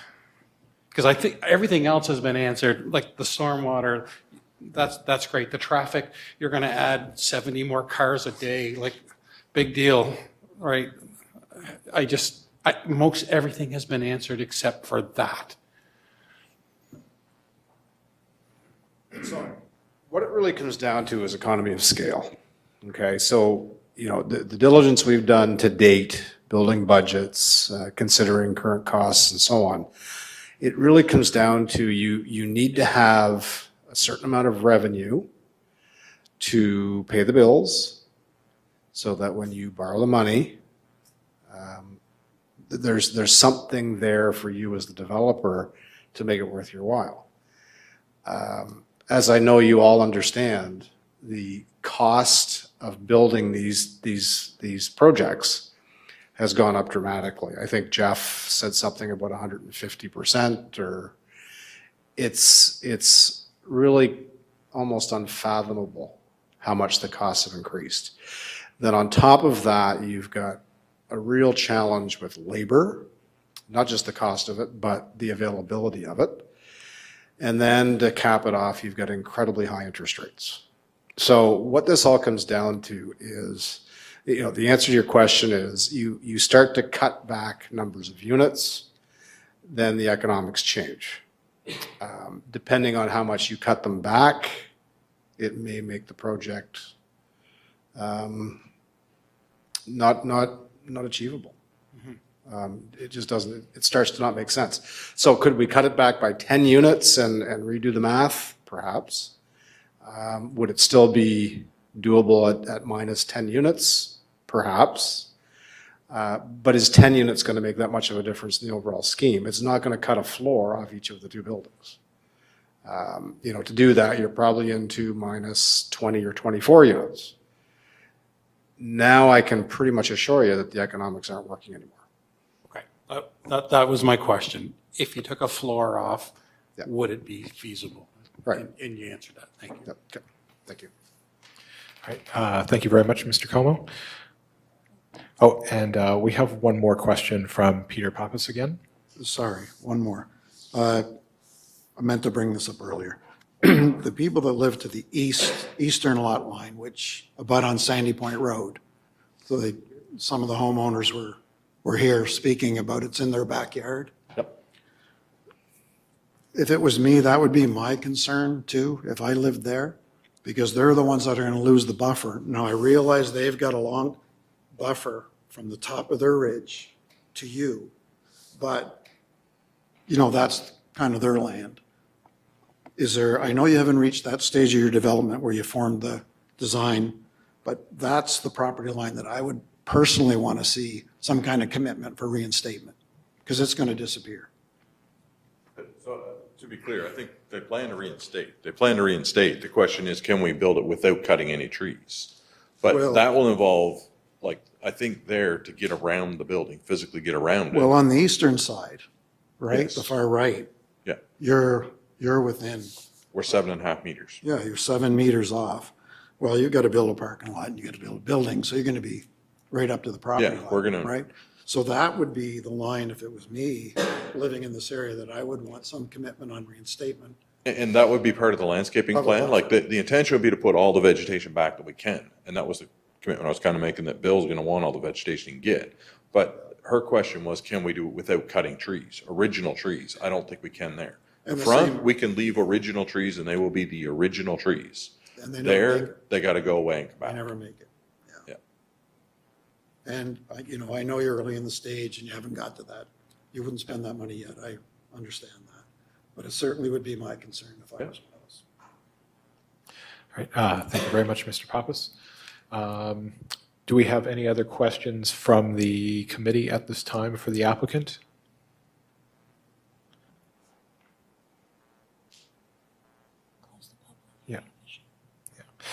All right, if we have no other questions, I will close the public hearing, and this concludes the public portion for this item.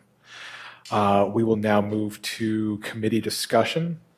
I would invite any committee members, if you have any further questions for staff at this time, based on what we've heard from the applicant and from the public. Ms. McShane?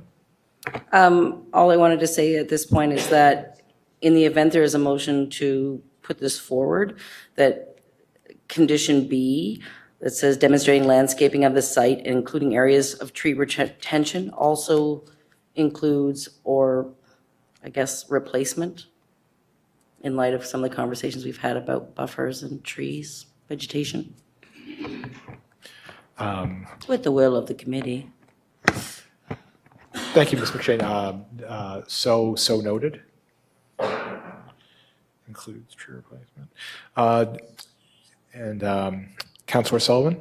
Thanks, Chair. First, just a couple of notes for staff. I don't think we have the, well, I know we don't have the answer in the room.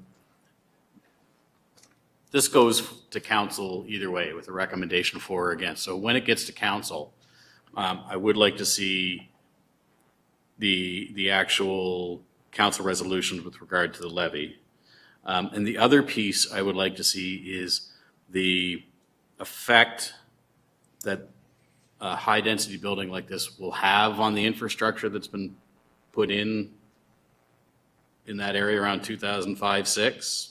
I think at that time when that infrastructure was put in, I don't think our staff of the day were contemplating high-density development at the time, so I'd be interested in knowing if it, just what it does. So those would be my two questions going forward.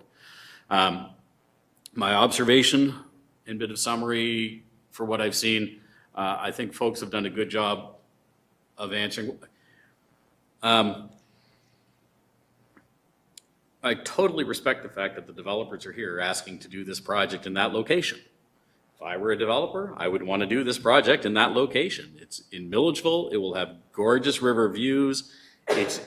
Everybody in the room lives there for a reason. Why wouldn't somebody want to build a development and have 120 more families live there?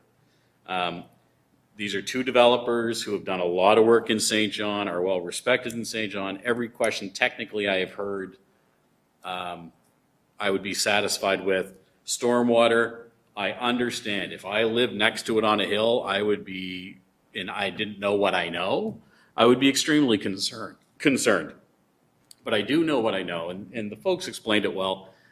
Usually when we have a development, the area around the development actually gets better with regards to water runoff because of all the engineering and everything that has to happen in the development. These reports, before they get here, would go through police and fire. They would look at it. So, but I understand. Folks don't know that. They don't know that our fire department would look at access and had concerns, and anything would have been addressed.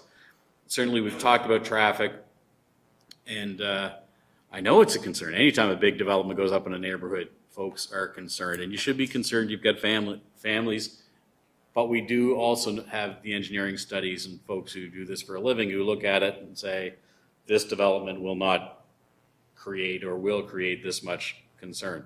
The roundabout's coming either way, whether this development goes or not. So because the city knows that there is a traffic issue out there. If we could give St. Johners a little pass for their window and a little toll booth for everybody outside of St. John every time they went around, that would be my preference. Really the question for me, and I guess this is more for the committee, at the end of the day, is this big development appropriate in this location? We have Plan SJ, while it's 8-ish years old, or maybe 10 from when it finally got passed, and needs to be reviewed. It is only 10 years old when our last one was like 50 before it got redone. I am concerned that in a crisis we have of housing that we ignore the plan that was created over such a period of time with forethought.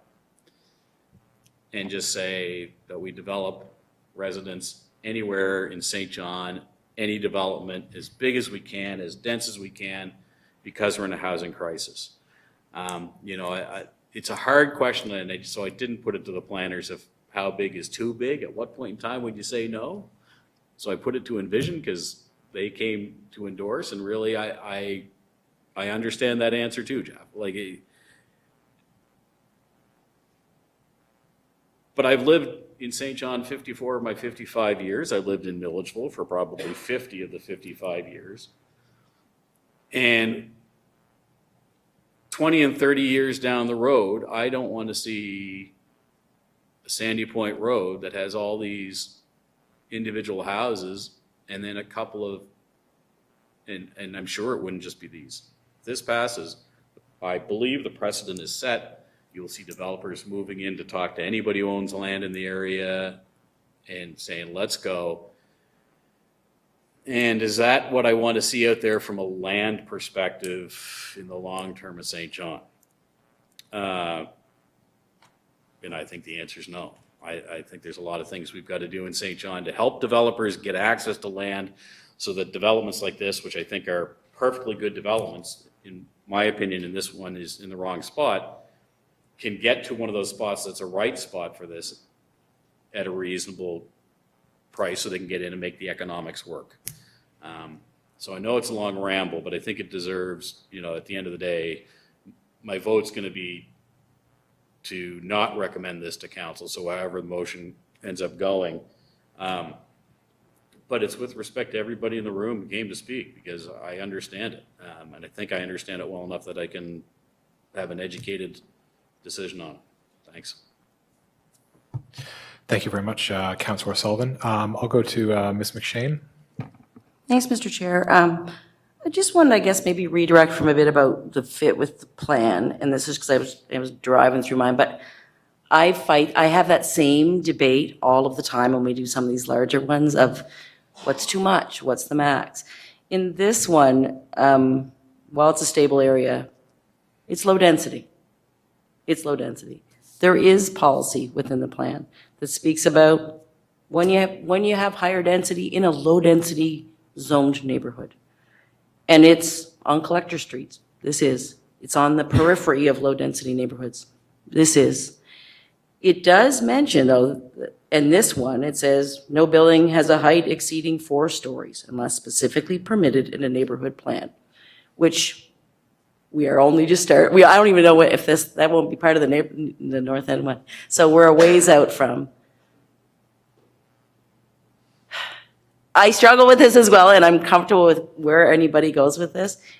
But I also feel that I know where we have moved in terms of density from when we started this conversation with this plan.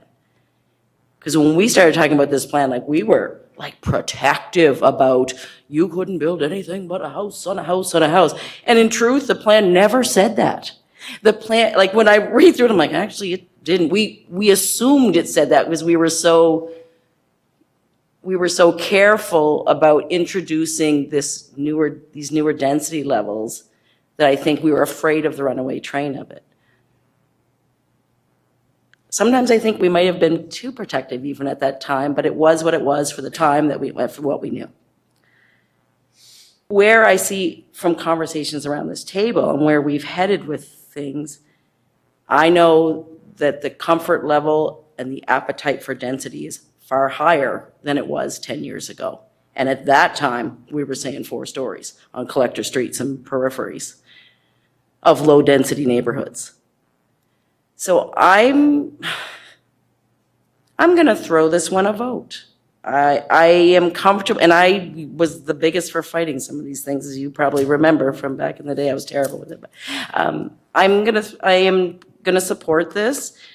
I do still want to see some of those conversations, those questions answered before it hits council. I would like to see a more fulsome conversation. I know nobody likes doing this with the neighbors around the area to kind of give some comfort to some of the fears. Although I'm really happy with how the developer spoke to some of these concerns tonight. I I'll leave it at that. I would love to hear where everyone else sits with this. I don't know, but I will be supporting this at this point in time. Thanks. Thank you very much, Ms. McShane. I guess I feel like I'm going to take my turn to jump in on this. Honestly, I'm kind of in the middle, and I feel like this is not a great design. This is not a great location, but I don't want to. I'm cognizant of the old aphorism of don't let the perfect be the enemy of the good, and just because this isn't the 100% best perfect location for this building doesn't mean we shouldn't build it or approve this rezoning. My concern is we want to make sure that what we build, while it might not be perfect, we don't want it to be terrible.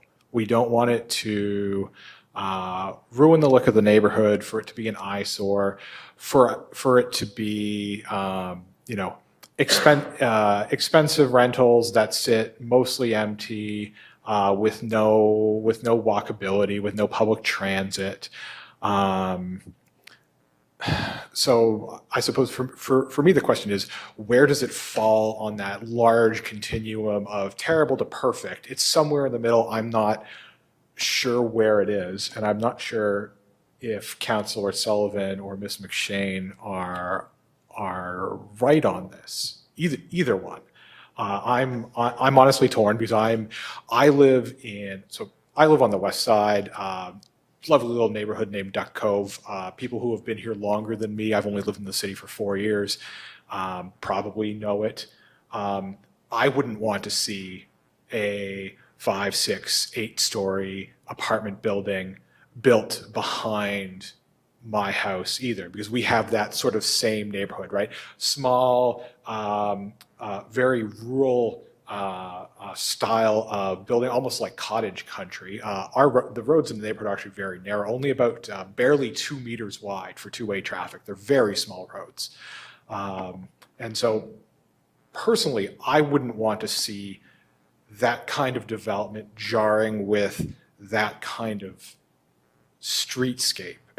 And I feel like it's very different from other developments that we've approved where you're on a main street in a fairly urban area, and you have, for example, duplex, low rise, mid-rise on the corner, right? Like that to me is a very sort of logical progression of almost like a ski jump ramp where you're slowly building up to the density, and it's a smooth gradient sort of running out from your urban core out to your low density periphery, as opposed to having random peaks and valleys of density scattered throughout the city with no logical plan.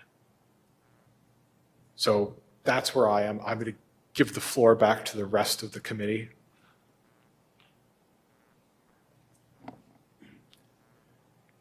Do we have no other issues?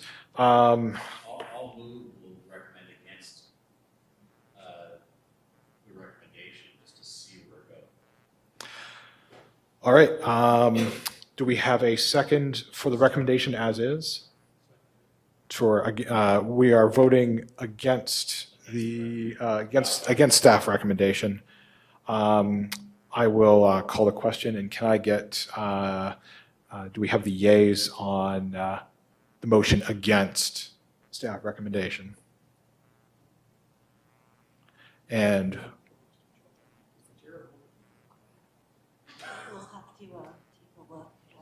the chair votes. Oh. Oh, my apologies, everyone. Can we redo that vote? I have made a procedural error as I am normally not chairing these meetings. Just checking. Just checking on the procedure. Okay, thank you very much. All right. My apologies. We will take a 5-minute recess to give 3 minutes to give Mr. Reed a chance to check the procedures.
The chair votes. The chair votes. In the case of when the chair votes, if the motion is a tie, the motion is lost.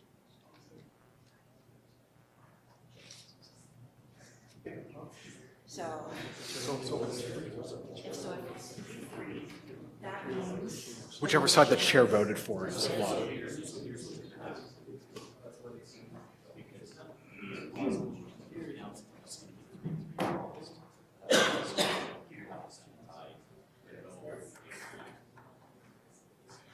Or we could try and see it. We could try another motion, see if it passes. yeah.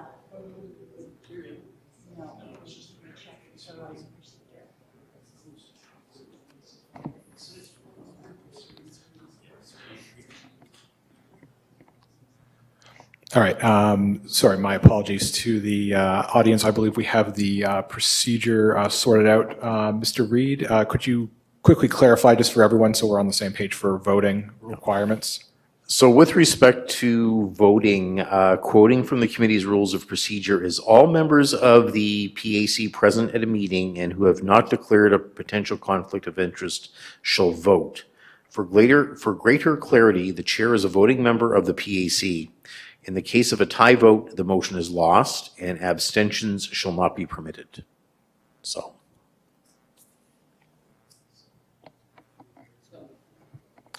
Okay.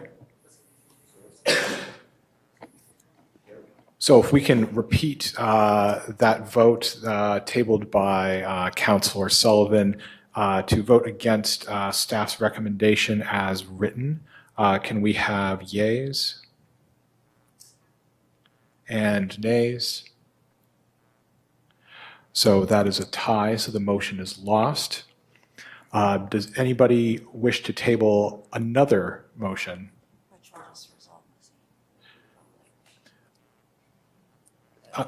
Do we want to attempt approve staff's recommendation with the condition that tree replacement is included as per Ms. McShane's suggestion?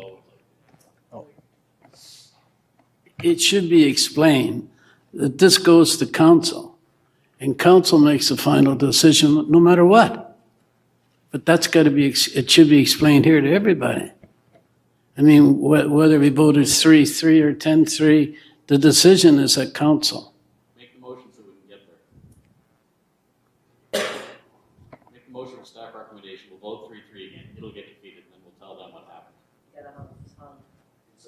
We Just, gotta finish the process. Just wait a second, I think. I don't want it to get, all I wanted the chairman to do is explain to the public that the final decision rests with council. That's all I want to do. Thank you, Councillor Lowe.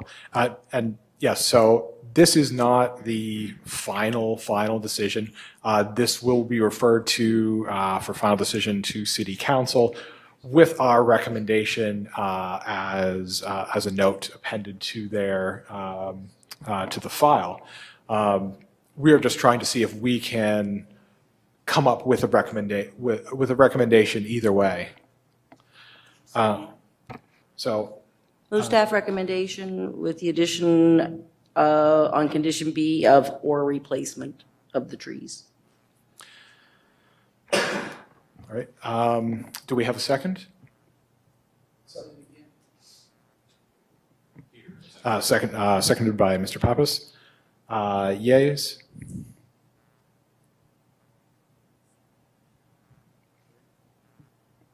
And nays? All right. Thank you for going through the procedure. Thanks, Chair. Just so for the folks who are here, Councillor Lowe is entirely correct. But what will happen is, if I understand it, we will go without a recommendation to council. So there will be no recommendation from PAC. Council will see it was a 3-3 vote. Staff does a wonderful job of capturing the important points here to pass it on to council. And then we see you all again on what date? July 8th, July 2024. 8th at council. And council, the mayor only votes in case of a tie. So at council, they can't have a tie. There will be a decision one way or the other. All right. Thank you very much, Councillor Sullivan and Councillor Lowe, for the clarification. I believe we have concluded business on item 3.7. And that is motion to adjourn. All right, motion to adjourn from Councillor Lowe, seconded. Oh. All right, all those in favor? All right, the meeting is adjourned. Thank you, everyone, for your participation and for coming out tonight.